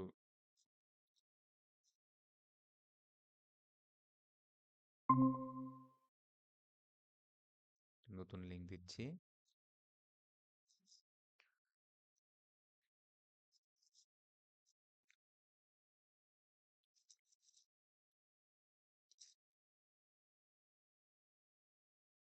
আচ্ছা, আপনাদের মেসেজ বক্সে আমি একটা নতুন গুগল মিটের লিঙ্ক দিছি।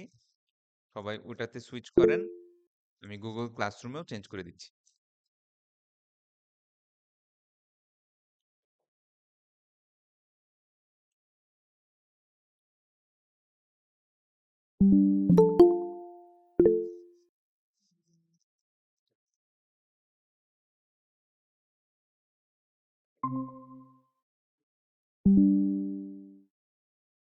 আচ্ছা, আমি গুগল ক্লাসরুমেও লিঙ্কটা চেঞ্জ করে দিছি।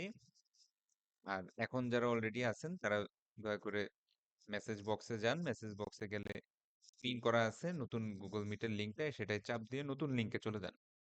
এটার থেকে লিভ নিয়ে নেন।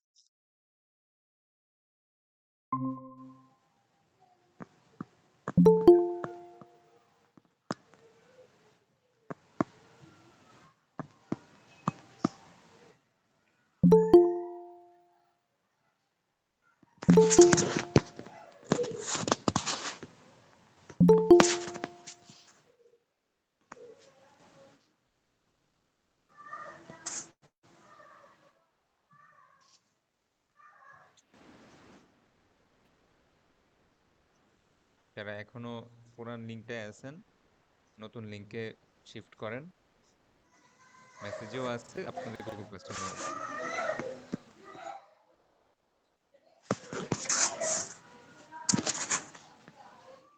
আচ্ছা, আমি পুরোনো লিঙ্কটা অফ করে দিচ্ছি।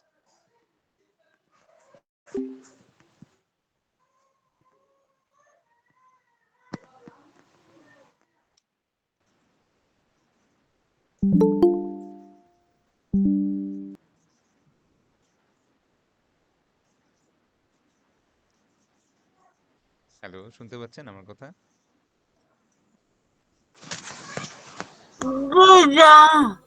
আচ্ছা, ভেরি গুড। তাহলে পরীক্ষার খাতায় কতটুকু থাকবে?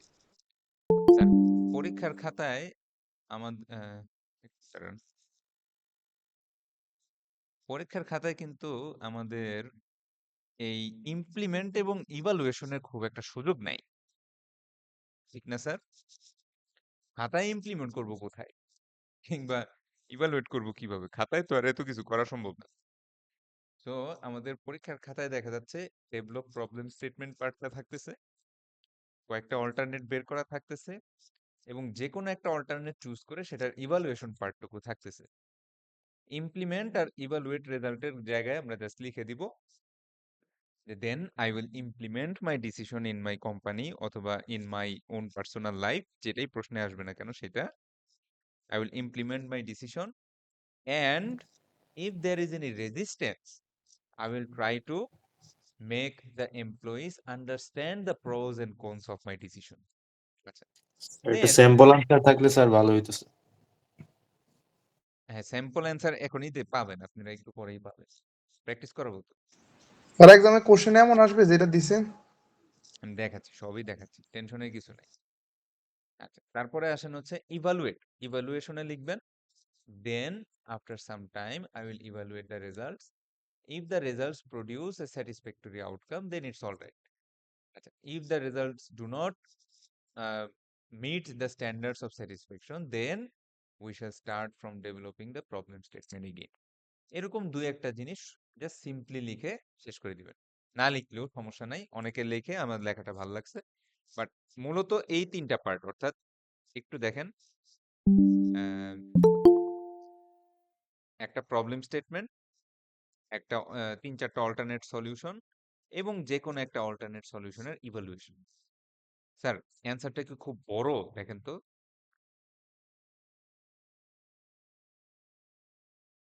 কেউ একজন বলেন তো স্যার,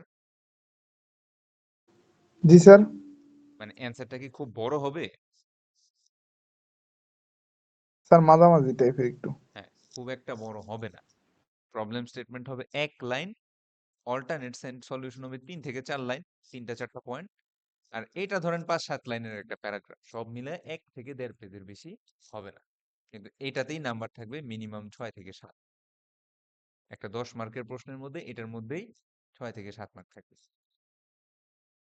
তো বুঝতে পারছেন?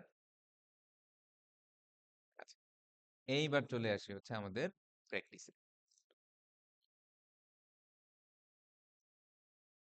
এই প্রশ্নটা আমি লাস্ট সেমিস্টারে কোনো একটা সেকশনে করছিলাম। আমার ৩টা সেকশন ছিল। তো একেক সেকশনে একেক রকম হয়। তো মূলত আমাদের প্রশ্নগুলা এরকমই হবে। আপনাদেরকে বিভিন্ন সিচুয়েশন দেওয়া হবে। ওই সিচুয়েশন থেকে আপনারা বইয়ের সাথে মিলে লিখবেন। বুঝতে পারছেন? আম কে পড়বেন প্রশ্নটা? কেউ আছেন পড়তে চান? জি স্যার, আমি বলি। হ্যাঁ, ওকে। দেখতে পাচ্ছেন? স্যার পুরোটা কি প্রশ্ন? হ্যাঁ, পুরাটাই প্রশ্ন। পড়েন।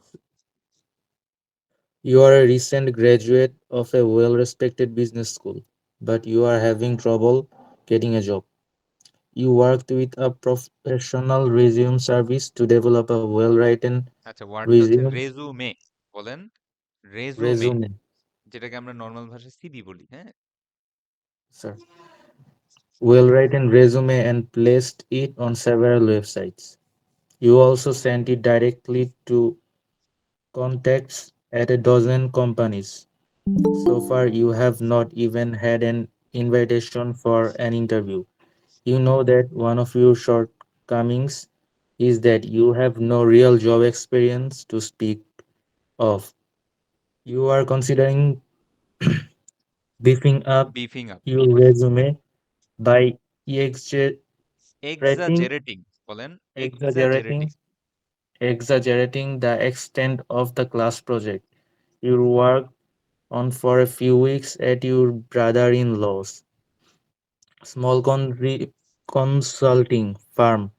You could reword the resume to make it sound as if you were actually employed and that your responsibilities were greater than they actually were. What would you do?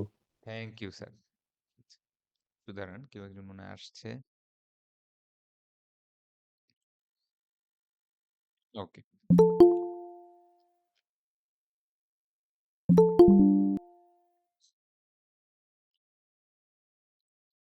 আর আছে কেউ? আচ্ছা। তাহলে প্রশ্নটা আমি একটু সহজভাবে আপনাদের একটু বুঝাই বলি।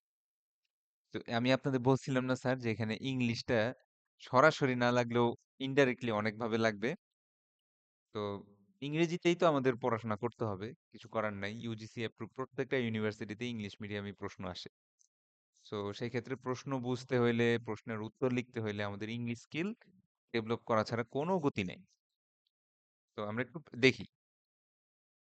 You are a recent graduate of a well respected business school but you are having trouble getting a job. এটা আমাদের সবার কমন প্রবলেম। কারণ আমরা তো এখন চাকরি বাকরি করি, বাট যখন করতাম না, যখন মাত্র পাশ করছি, ধরেন ডিপ্লোমা পাশ করছি বা সামথিং, বা অনার্স পাশ করবেন, আপনারা মাত্র পাশ করছেন, তখন দেখবেন অনেকেরই কিন্তু চাকরি হয় না। এরকম হয় না? সবার কি এরকম পাশ করলেই পরের দিন থেকে চাকরি পেয়ে যায়? না স্যার। না স্যার, খোঁজা লাগে, অনেক বেকার ঘোরা লাগে, ইন্টারভিউ দেওয়া লাগে। এটা common problem. You worked with a professional resume service to develop a well-written resume and placed it on several websites. আচ্ছা, ওই যে বিভিন্ন সিভি মেকিং পেজ গুলা থাকে না, সুন্দর করে সিভি বানায় দেয়।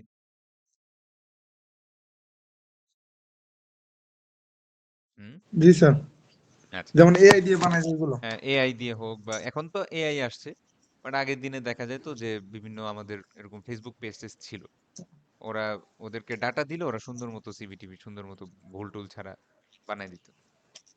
আচ্ছা, তো এরকম একটা সার্ভিস ইউজ করে আপনি একটা সুন্দর সিভি তৈরি করছেন, রেজুমে তৈরি করছেন, এবং সেটা বিভিন্ন ওয়েবসাইটে আপলোড করে রাখছেন, ধরেন লিঙ্কডইন, বিডি জবস, এইসব ওয়েবসাইটে আপনি আপলোড দিয়ে রাখছেন।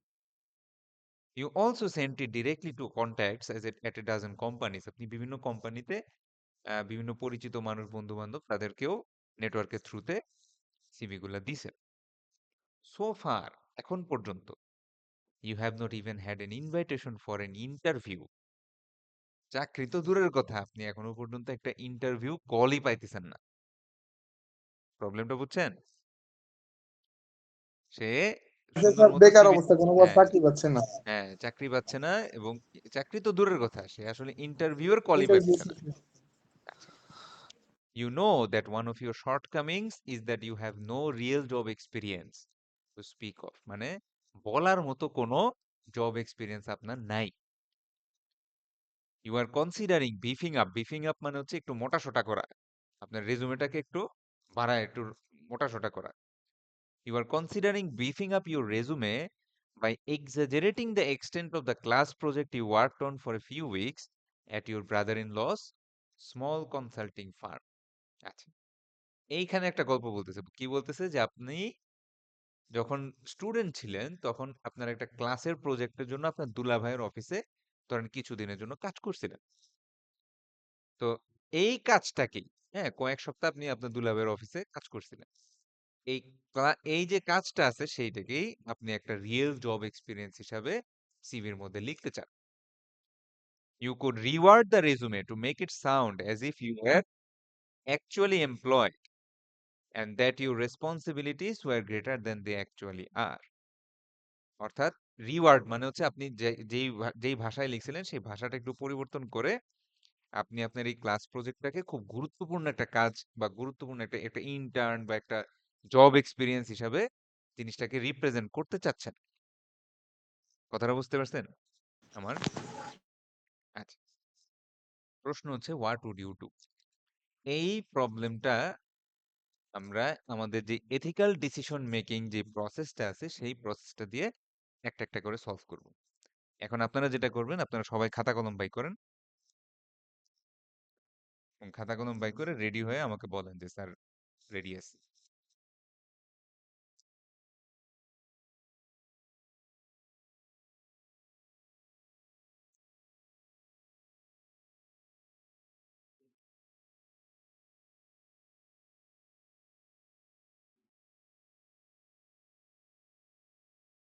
জি স্যার, রেডি। ওকে, আচ্ছা তাহলে আমাদের প্রথম স্টেপটা কি? Develop problem statement. প্রবলেম স্টেটমেন্টে কি লিখতে হয় স্যার? কেউ একজন আমাকে একটু বলেন তো।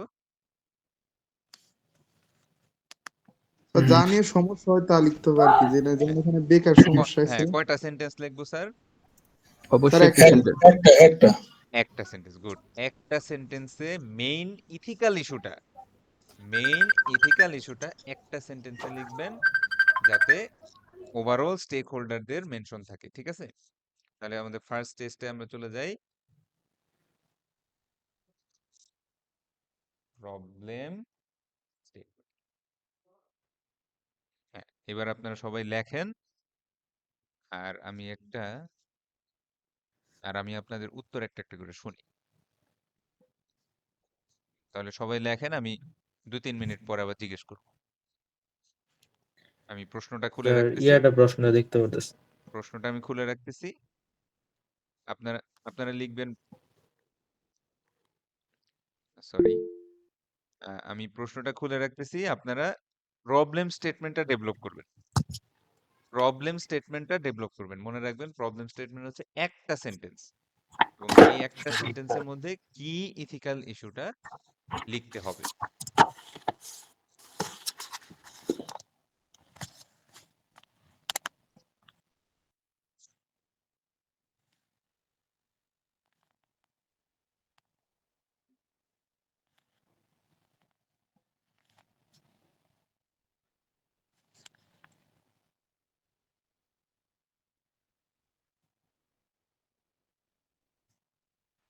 আসসালামু আলাইকুম স্যার।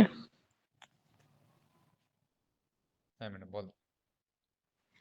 স্যার কি লিখতে হবে আমি বিষয়টা ঠিকমতো বুঝতে পারিনি, যদি আরেকবার বুঝাই দিতেন। হ্যাঁ, প্রবলেম স্টেটমেন্টটা আপনি ছিলেন না এতক্ষণ ক্লাসে?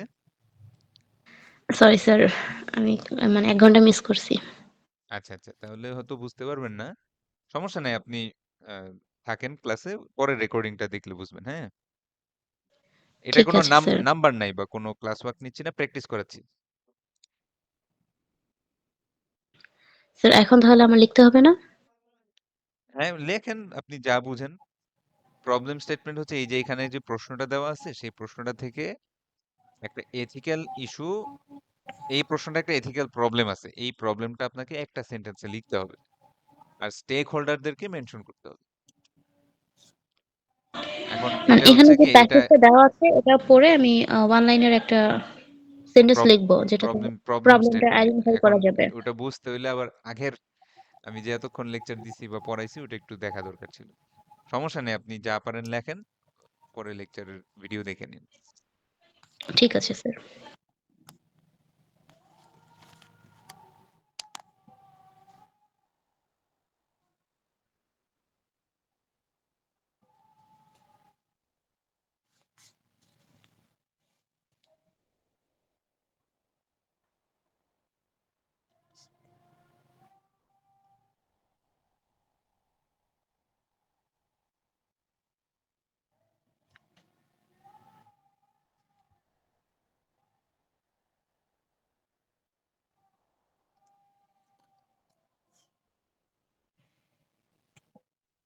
স্যার অনলি কি প্রবলেম যেটা আছে ওইটাই লিখবো?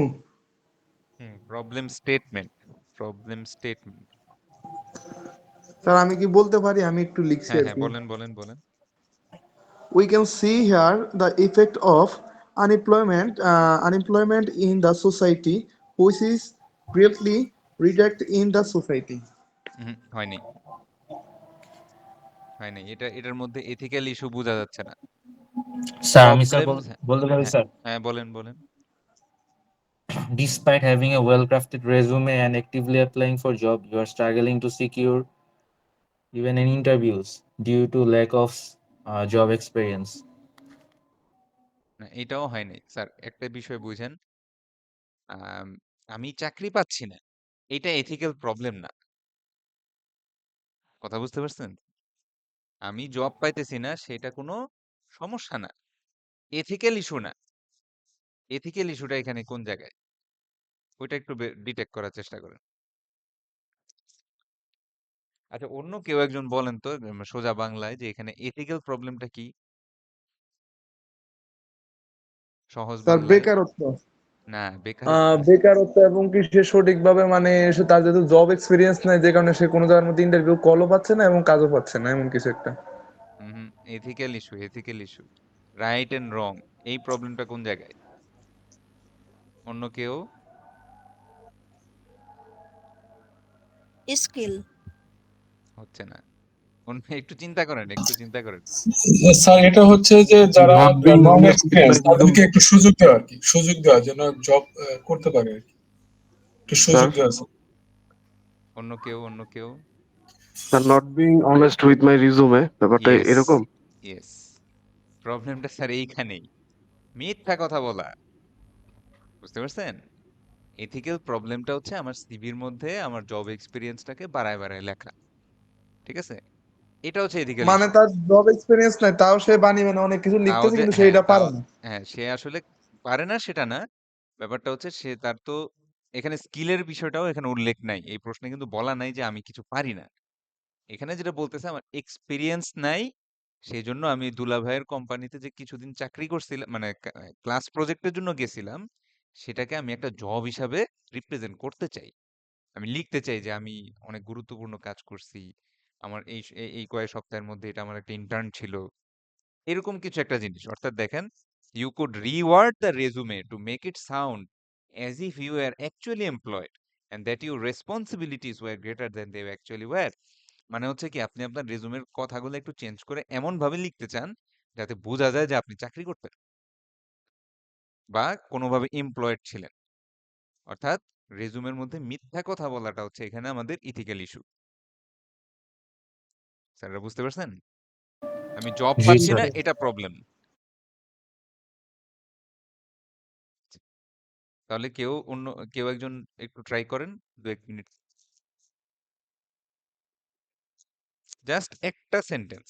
সবাই লেখেন, সবাই প্র্যাকটিস করেন, লেখা প্র্যাকটিস করতে হবে, নাইলে পরীক্ষার খাতায় খুব বাজে লেখা আসবে। লেখার প্র্যাকটিস করতে হবে।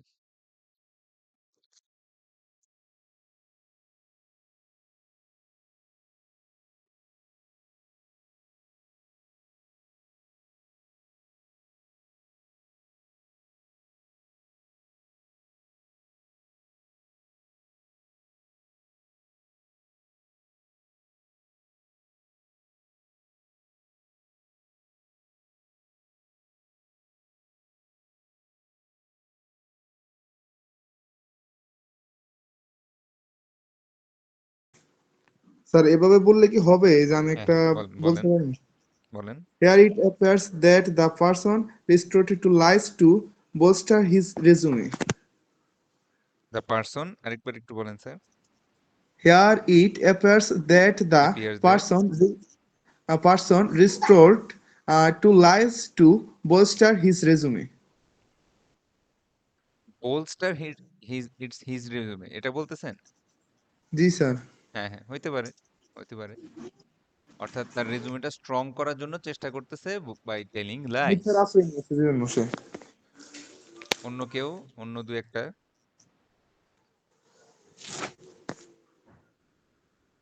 অন্য কেউ দু একটা বলেন, জাস্ট একটা সেন্টেন্স। স্যার আমি বলি স্যার। হ্যাঁ হ্যাঁ বলেন বলেন। Sir, ethical issue, sir, English বলি, sir. Whether বলেন it's বলেন appropriate to exaggerate the extent of involvement and responsibilities in class project on a resume to improve job prospect, despite the potential for misleading employers. হ্যাঁ হইতে পারে, কোনো সমস্যা নেই। তাহলে আমরা মোটামুটি বুঝতে পারছি যে আমাদের একটা সেন্টেন্স ডেভেলপ করতে হবে। আচ্ছা, এরপরে সেকেন্ড স্টেপটা হচ্ছে আইডেন্টিফাই অল্টারনেটিভস। সেকেন্ড স্টেপটা কি? Identify alternatives. আচ্ছা, আমাদের সামনে এখন যে এথিক্যাল ইস্যুটা আছে, সেই ইস্যুটা 3 থেকে 4টা আপনারা অল্টারনেট সলিউশন দেন। 3 থেকে 4টা অল্টারনেট সলিউশন বের করে সবাই ট্রাই করে। Sir, কি করবো, sir? অল্টারনেট সলিউশন দেন। এই যে আমরা যেরকম প্র্যাকটিসের মধ্যে দেখাইছিলাম না, যে আমরা এখানে এই যে 1 2 3 4 দিয়ে কতগুলো সলিউশন দিছিলাম, এরকম আপনি কতগুলো সলিউশন বের করেন।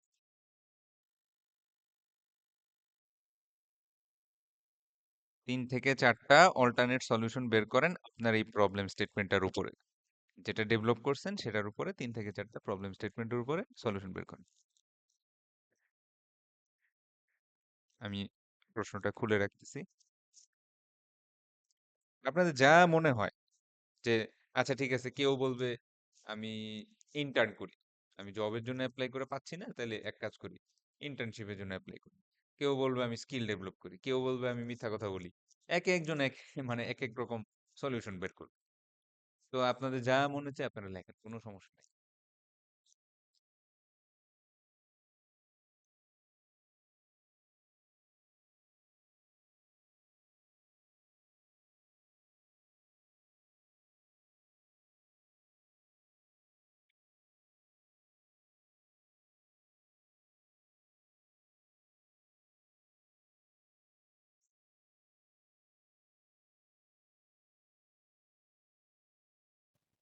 Sir, একটা ইয়া হইতে পারে, স্যার।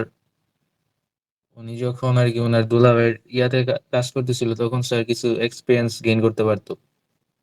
না না, পার্ট তো এটা তো আগের কথা, পাস্ট টেন্স। আমরা এখন প্রেজেন্ট এখন বা হ্যাঁ এখন কি করতে পারি এইটা নিয়ে কিছু সলিউশন দেন এই প্রবলেমটা।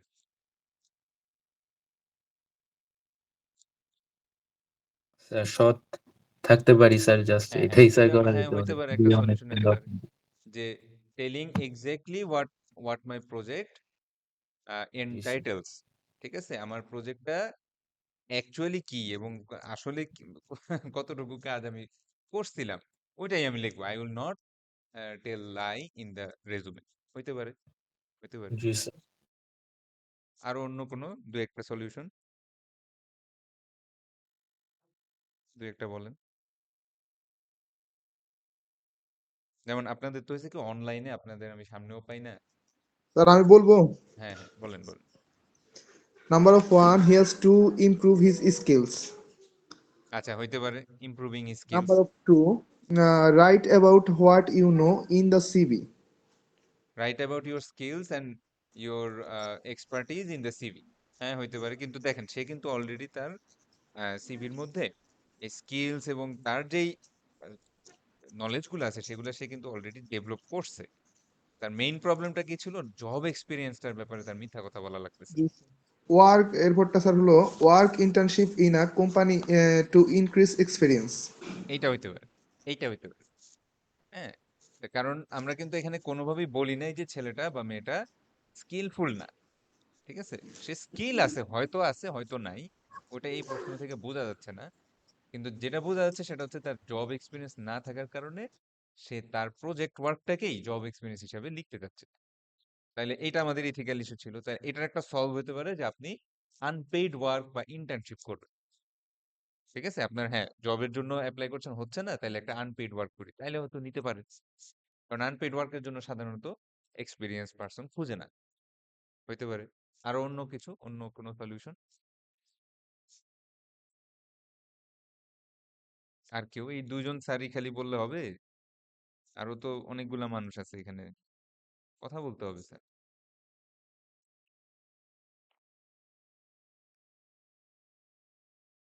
সবাই খাতা কলমে লিখতেছেন তো?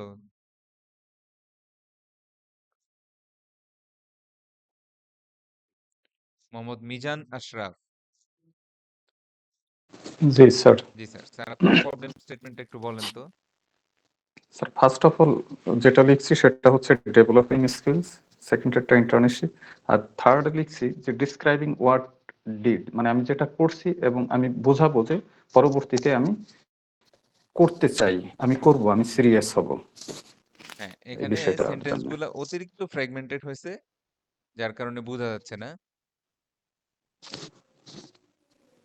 হ্যাঁ, একটু একটু ইলাবোরেটলি লিখবেন, হ্যাঁ?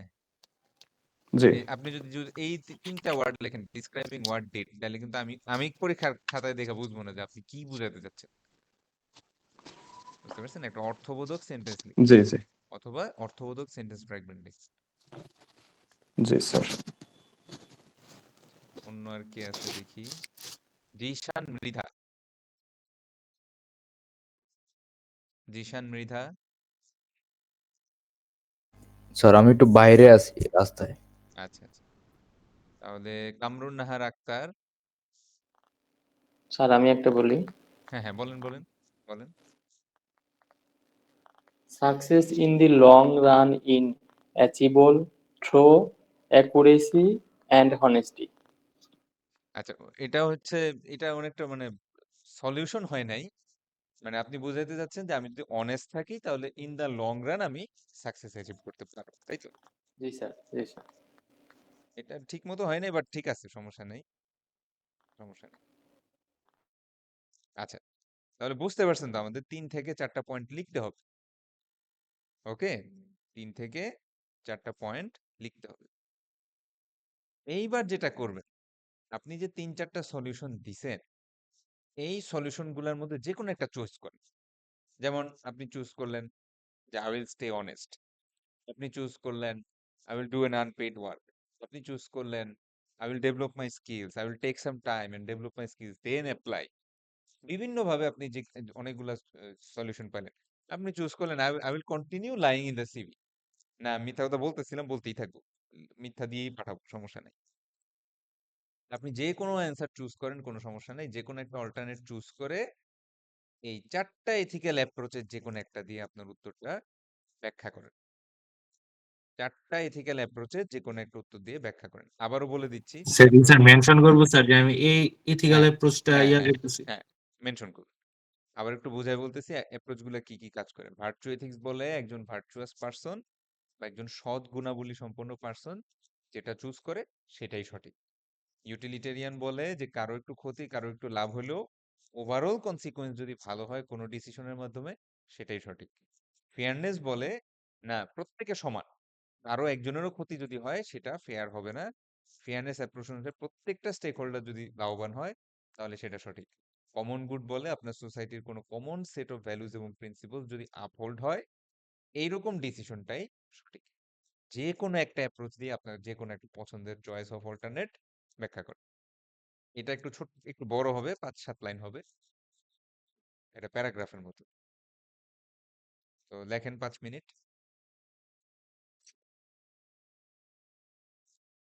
তো ওটাই বলতেছিলাম, ক্লাসে থাকলে হয় কি আমরা একটু আলোচনা করতে পারতাম, সমস্যা নেই। আমার লাস্ট লাস্ট সেমিস্টারেও অনলাইনে একটা ক্লাস ছিল এবং ওনারাও খুব কোঅপারেটিভ ছিল, কথাবার্তা বলতো, আম, আরো আরো বেশি ভালো ছিল আর কি, সমস্যা স্যার নাই। কমন গুলিটা আবার একটু বুঝিয়ে বললে ভালো হ্যাঁ হতো। হ্যাঁ, কমন গুডটা হচ্ছে স্যার, যেমন আপনি বললেন যে আমার সোসাইটিতে অনেস্টি, হ্যাঁ, এইটা যাতে প্রিভেল থাকে। কথা বুঝতে পারছেন? আপনি চান সমাজের সবাই যাতে সৎ থাকে। তো সমাজের সবাই যদি সৎ থাকে তাহলে সততা বজায় রাখার জন্য যেই ডিসিশনটা কারেক্ট সেটাই আমি নিব। অর্থাৎ I will not lie in the রিজুমে, অথবা আই উইল ডেভেলপ স্কিল। আপনি যেইভাবে ইচ্ছা ব্যাখ্যা করতে পারেন, কিন্তু ওই ক্ষেত্রে যেই মানে অল্টারনেটটা নেওয়া যাবে না সেটা হচ্ছে আপনি I will continue to lie in the resume, এই অল্টারনেটিভটা আপনি নিতে পারবেন না। কারণ আপনি বলতেছেন যে আমি সোসাইটিতে চাই সবাই ফেয়ার থাকুক, সবাই অনেস্ট থাকুক, আবার নিজে ডিসঅনেস্ট হবেন, তাইলে তো উত্তরটা ডিফেন্ড হবে না, হবে?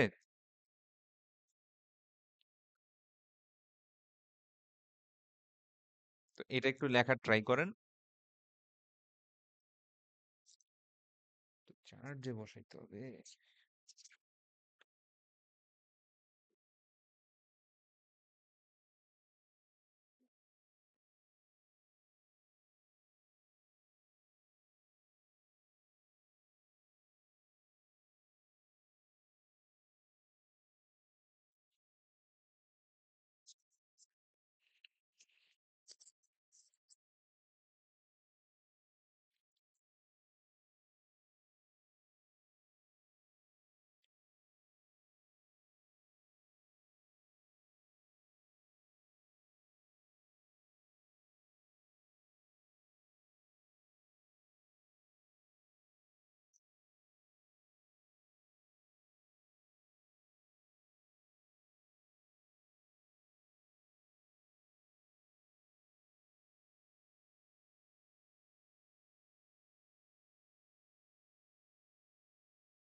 তো আমি কি বলবো?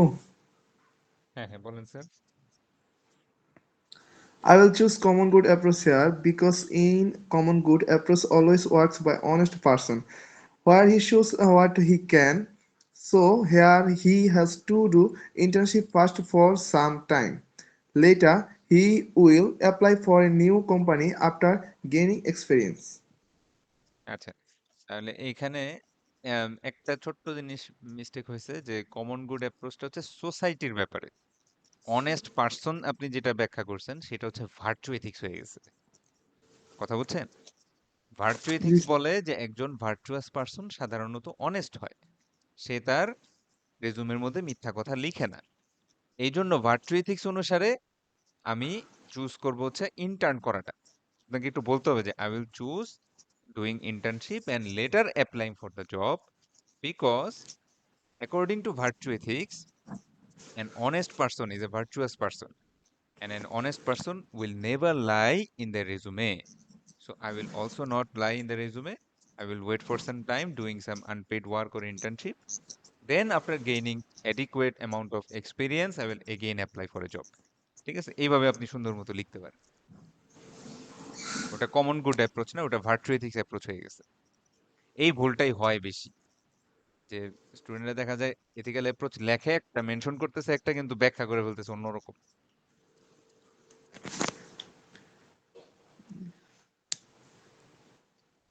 অন্য কেউ?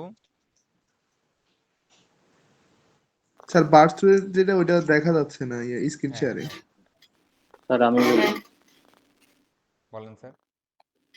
আর বা এটা আপনাদের গুগল ক্লাসরুমে লেকচার 1 এ দেওয়া আছে, হ্যাঁ?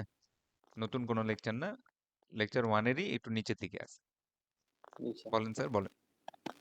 by maintaining the accuracy of your resume, You contribute to a culture of integrity and credibility in the workplace, providing exaggerated information undermines the requirement process, which can be harmful to both the organization and other job applicants. পরে ethical approach কই? কোন ethical approach নিছেন? কোন choice করছেন? কিছুই তো বললেন না। এই যে ৪ টা এথিক্যাল অ্যাপ্রোচ আছে, ভার্চু এথিক্স, ইউটিলিটারিয়ান, ফেয়ারনেস বা কমন। আপনি তো কোনো এথিক্যাল অ্যাপ্রোচ দিয়েই জিনিসটা ব্যাখ্যা করেন নাই। অন্য কেউ?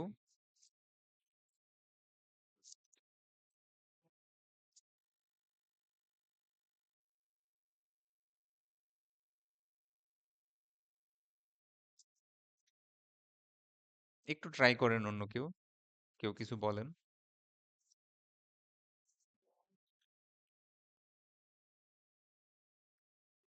আচ্ছা, আমরা একটা কাজ করতে পারি। আমরা এই প্রবলেমের সলভটাই, হ্যাঁ? একটা কোনো নাম্বার-টাম্বার নাই। আপনারা ট্রাই করবেন। আমি একটা অ্যাসাইনমেন্ট খুলে দিব। ওই অ্যাসাইনমেন্টের মধ্যে আপনারা খাতায় লিখে কিছু আ আপনাদের উত্তরটা লিখে দিয়েন, হ্যাঁ? প্রশ্নটাও ওই ফাইলে আছে। লেকচার 1 এর স্লাইডের একদম লাস্টের স্লাইডটার মধ্যে প্রশ্নটা আছে। যে একটা প্রবলেম স্টেটমেন্ট লিখবেন, ৩-৪ টা সলিউশন দিবেন। আর একটু ব্যাখ্যা লিখবেন। ইভালুয়েশনে এই কোনো একটা এথিক্যাল অ্যাপ্রোচ নিয়ে চুজ করে ব্যাখ্যা লিখবেন। তো এইবার আমি বলি যে আমার গতকালকের সেকশনে একটা মজার একটা প্রশ্নের উত্তর পাইছি। হুম? ওই প্রশ্নের উত্তরটা বলি। ওর চয়েস কোনটা শুনবেন? জি স্যার। হ্যাঁ, জি ওর স্যার, বলুন। চয়েস হচ্ছে আমি মিথ্যা কথা বলব। ঠিক আছে? ওর চয়েস হলো যে আমি রিজুমের মধ্যে আমি ওই যেটা প্রবলেম বলছেন ওইটাই লিখব। ঠিক আছে? আচ্ছা, ভালো কথা। এখন তো তার এটা তো চয়েস করলেই হবে না। তো এটা তো ব্যাখ্যা করতে হবে। সে ব্যাখ্যা করতেছে যে ইউটিলিটেরিয়ান অ্যাপ্রোচ বলে দ্য বেস্ট ওভারঅল কনসিকুয়েন্স যদি ভালো হয়, হ্যাঁ? ওভারঅল কনসিকুয়েন্স যদি ভালো হয় তাহলে সেটাই রাইট ডিসিশন।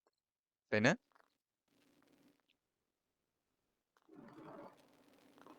হ্যালো? হ্যালো? জি জি স্যার। স্যার, শুনতে আচ্ছা, পাচ্ছি। আচ্ছা, সে বলতেছে যে আমি যদি সিভিতে মিথ্যা কথা লিখি তাহলে যে জব প্রোভাইডার মানে যারা মানে চাকরির জন্য আমাকে ডাকবে, তার হয়তো অল্প পরিমাণ ক্ষতি হবে, তার হয়তো ৫ টা মিনিট সময় নষ্ট হবে। কিন্তু আমি যে ইন্টারভিউ কলটা পাবো, এইটা আমার জন্য অনেক বেশি গুরুত্বপূর্ণ। কথা বুঝছেন? সে বলতেছে যে the benefit that I will get from getting an interview call, ঠিক আছে, outweighs the burden that I will put on the job providers. ঠিক আছে? I will waste only 5 minutes of their time, but it will greatly benefit me to get an interview call. This is why by utilitarian approach I will choose to lie in the resume. এটা তার লেখা। বুঝতে পারছেন কথাটা? জি sir. সে বলতেছে যে চাকরিদাতা তার হয়তো ৫ টা মিনিট সময় নষ্ট হবে আমাকে একটা ইন্টারভিউ কল দিয়ে। সে তো আমাকে সে এটাও লিখছে যে যখন আমি ইন্টারভিউ কল পাবো সেখানে তো আমার স্কিল প্রুফ করেই তো আমার জবটা হবে। কিন্তু বর্তমানে আমি ইন্টারভিউ কলই পাচ্ছি না। সেই জন্য আমি এই জায়গাটা একটু মিথ্যা কথা বলবো। ঠিক আছে? বলার কারণে ওর হয়তো একটু ক্ষতি হবে বা ওর হয়তো আমাকে ওর সাথে একটু চিটিং হবে। কিন্তু আমি যে এট লিস্ট কলটা পাচ্ছি এটা আমার জন্য খুব বেশি গুরুত্বপূর্ণ। আমার গুরুত্বটা ওর যে ক্ষতি হবে তার তুলনায় অনেক বেশি। আমার একটু বেনিফিটটা অনেক বেশি। সো যেহেতু বলা হয়েছে যে ওভারঅল কনসিকুয়েন্স যদি ভালো হয়, ঠিক আছে? তাহলে সেটাই রাইট ডিসিশন। সেই ক্ষেত্রে আমি রেজুমের মধ্যে মিথ্যা কথাই লিখে পাঠায় দিব। বুঝতে পারছেন? মানে দেখেন, এটাই হচ্ছে বিষয় যে একেকজন মানুষ একেকভাবে এথিক্যাল ইস্যুগুলা হ্যান্ডেল করে। ঠিক আছে? তো যার কারণে একটু। যার কারণে আমিও আপনাকে বলবো না যে এইটার উত্তর এইটাই। বুঝতে পারছেন? না, আমি যেটা বলছি এই ৩ টা অপশনের মধ্যেই লিখতে হবে। এটাই প্রবলেম স্টেটমেন্ট, এটাই সঠিক উত্তর। না, একটা প্রশ্নে বিভিন্ন ধরনের উত্তর থাকতে পারে। ওটাও রাইট অ্যান্সার। ওটা তো আমি দেখা যাচ্ছে যে যদি ৭ থাকে ৭ এ ৭ই দিয়ে দিব। যদি ঠিকমতো লিখতে পারে গ্রামার-টামার, তারপর স্পেলিং যদি ঠিক থাকে দিয়ে দিব। কারণ সে তো তার উত্তরটা সামহাউ এথিক্যাল একটা অ্যাপ্রোচ দিয়ে ব্যাখ্যা করছে। স্যার গ্রামার ভুল হলে কি নাম্বার দিবেন না? না, দেই দেই। তবে দেখবেন খাতা পাবেন যখন তখন ঠিকই দেখবেন। আচ্ছা, তাহলে আমি একটা অ্যাসাইনমেন্ট ক্রিয়েট করে দিতেছি। এটার মধ্যে কোনো মার্কিং নাই। ঠিক আছে? আবার ভয় পেয়েন না যে অ্যাসাইনমেন্ট দিতে হবে এই সেই। কোনো মার্কিং নাই। স্যার কখন দিতে হবে? আপনাদের যখন মন চায় দিয়েন, এটা ওপেন থাকবে। আমরা নেক্সট ক্লাসে দেখব। কখন? হ্যালো? স্যার বলতেছি এটার কি কোনো না, এটার কোনো টাইমের কি ডেডলাইন কোনো নাই। ডেডলাইন এটার আছে? কোনো ডেডলাইন নাই। এটা ওপেন থাকবে। যখন মন চায় দিয়েন। আমরা নেক্সট ক্লাসে আপনাদের উত্তরগুলা দেখব। হয় কি আপনারা যদি আমার সামনে থাকতেন আমি তো করতে দিতাম। আর সবার খাতাটা আমি একটু, একটু করে দেখতাম। এটা তো এখন পারতেছি না। ওই জিনিসটাই করব আরকি। বুঝতে পারছেন? জি স্যার, বুঝতে পারছি। হ্যাঁ, সবাই একটু লেখার প্র্যাকটিসটা করেন। লিখতে, লিখতে আপনাদের হাতে ইয়া হবে। ওকে হাতে স্যার। আসবে। ঠিক আছে? তাহলে আজকে আপাতত লেকচার শেষ। আমি অ্যাটেন্ডেন্সে চলে যাচ্ছি।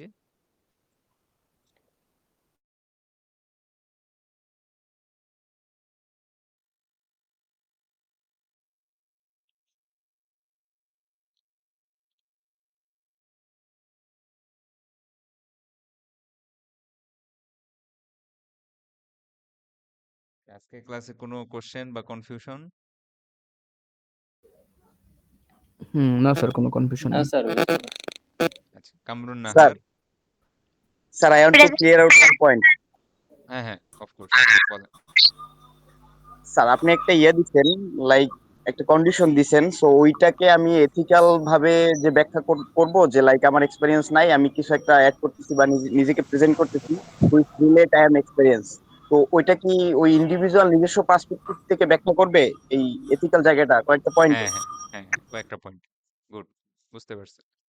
মানে আমি ওকে। আপনাদের একটা গল্প দিলাম।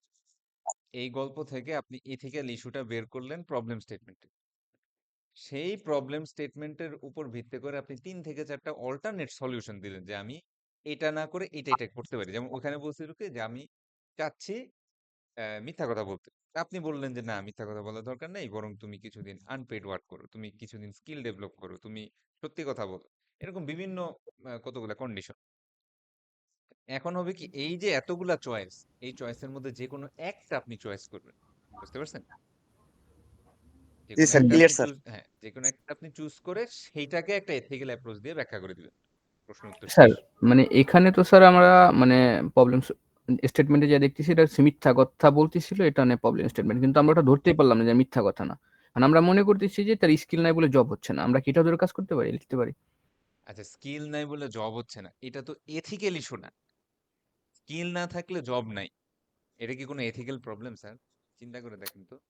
মানে স্যার এখানে বেসিক্যালি যে মানে রাইট ওর রং প্রবলেম এর কিন্তু ব্যাপারটা আসতেছে হচ্ছে যখনই সত্যি বলবো না মিথ্যা বলবো এটা আসতেছে।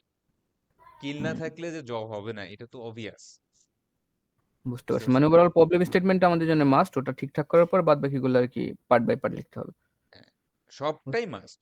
প্রবলেম স্টেটমেন্টও মাস্ট, তারপরে অল্টারনেটও মাস্ট, তারপরে ওই অল্টারনেটের যে ইভালুয়েশন লিখবেন ৫-৭টা লাইন সেটাও মাস্ট। কারণ প্রশ্নের উত্তরটা কিন্তু সাইজে বড় না। সাইজের চেয়েও আমি আমি আসলে আপনাদের সাইজটা দিব না। অনেকে ৩ পৃষ্ঠা উত্তর লেখে। নাম্বার পায় ২। তারপর এসে বলে স্যার আমি এত লিখলাম। ইররিলেভেন্ট লিখলে তো হবে না। ঠিক না? আপনি যদি স্যার এটা স্যার পয়েন্ট টোটাল করতে কয় লিখতেও মার্কের হ্যাঁ, প্রশ্ন? ধরেন কথার কথা এটা ৬ মার্কেই আসলো। ঠিক আছে? তো ৬ মার্কে আসলো আপনি ভাবলেন যে ওরে বাবা ৬ মার্ক, তাহলে এক কাজ করি ৫ পৃষ্ঠা লিখি। লাভ নাই। যদি রেলেভেন্ট লেখেন ওই ২ পেজেই নাম্বার পাবেন। ৬ পাবেন। আর যদি ইররিলেভেন্ট লেখেন ৬ পেজ লিখলেও নাম্বার পাবেন ১। এরকম স্যার, অবস্থা। আচ্ছা, আমি একটু হ্যালো। অ্যাটেন্ডেন্সটা নেই, আমাদের ইয়েটা অফ হয়ে যাবে তো। অ্যাটেন্ডেন্সটা নেই। ইয়াসমিন আক্তার। Present sir. আচ্ছা, কামরুন নাহার তো আছেন না? জি স্যার। হ্যাঁ, মাহমুদুল হাসান, মুমতাহিনা হক জারিন,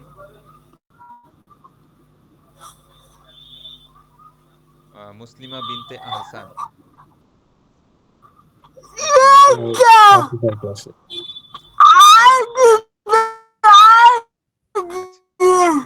ঠিক আছে। Saimul Haque, Yes, sir. Mahadi Hossain, Yes, sir. Girishchandra Howlader, present sir. Mohammad Mehedi Hasan Pranto, Yes, sir. Ragib Ishraq,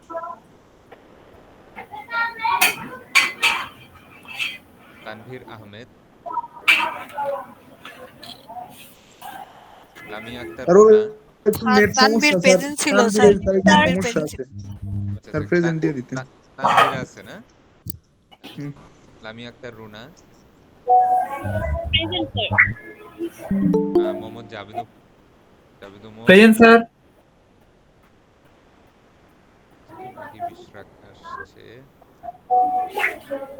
তারপর হচ্ছে Sunita Rani Sarkar Swarna.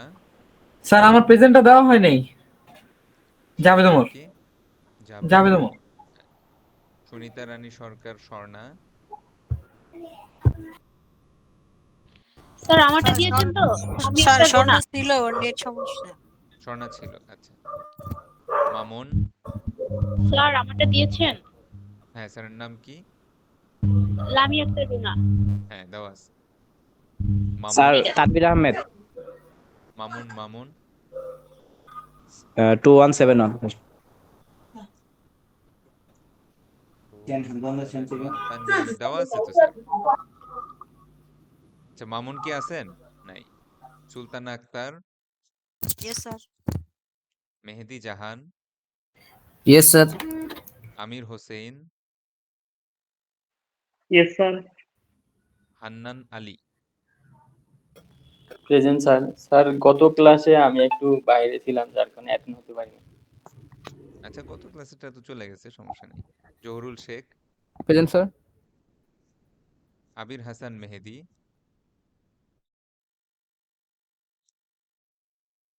Gopal Chandra Das, present sir. Raisul Islam, Sabbir Ahmed Sifat, yes sir. Mohammad Moshiur Rahman, yes sir. Ataur Rahman, sir Ataur Rahman ছিল তো মনে হয়। হ্যাঁ, 2 মিনিট।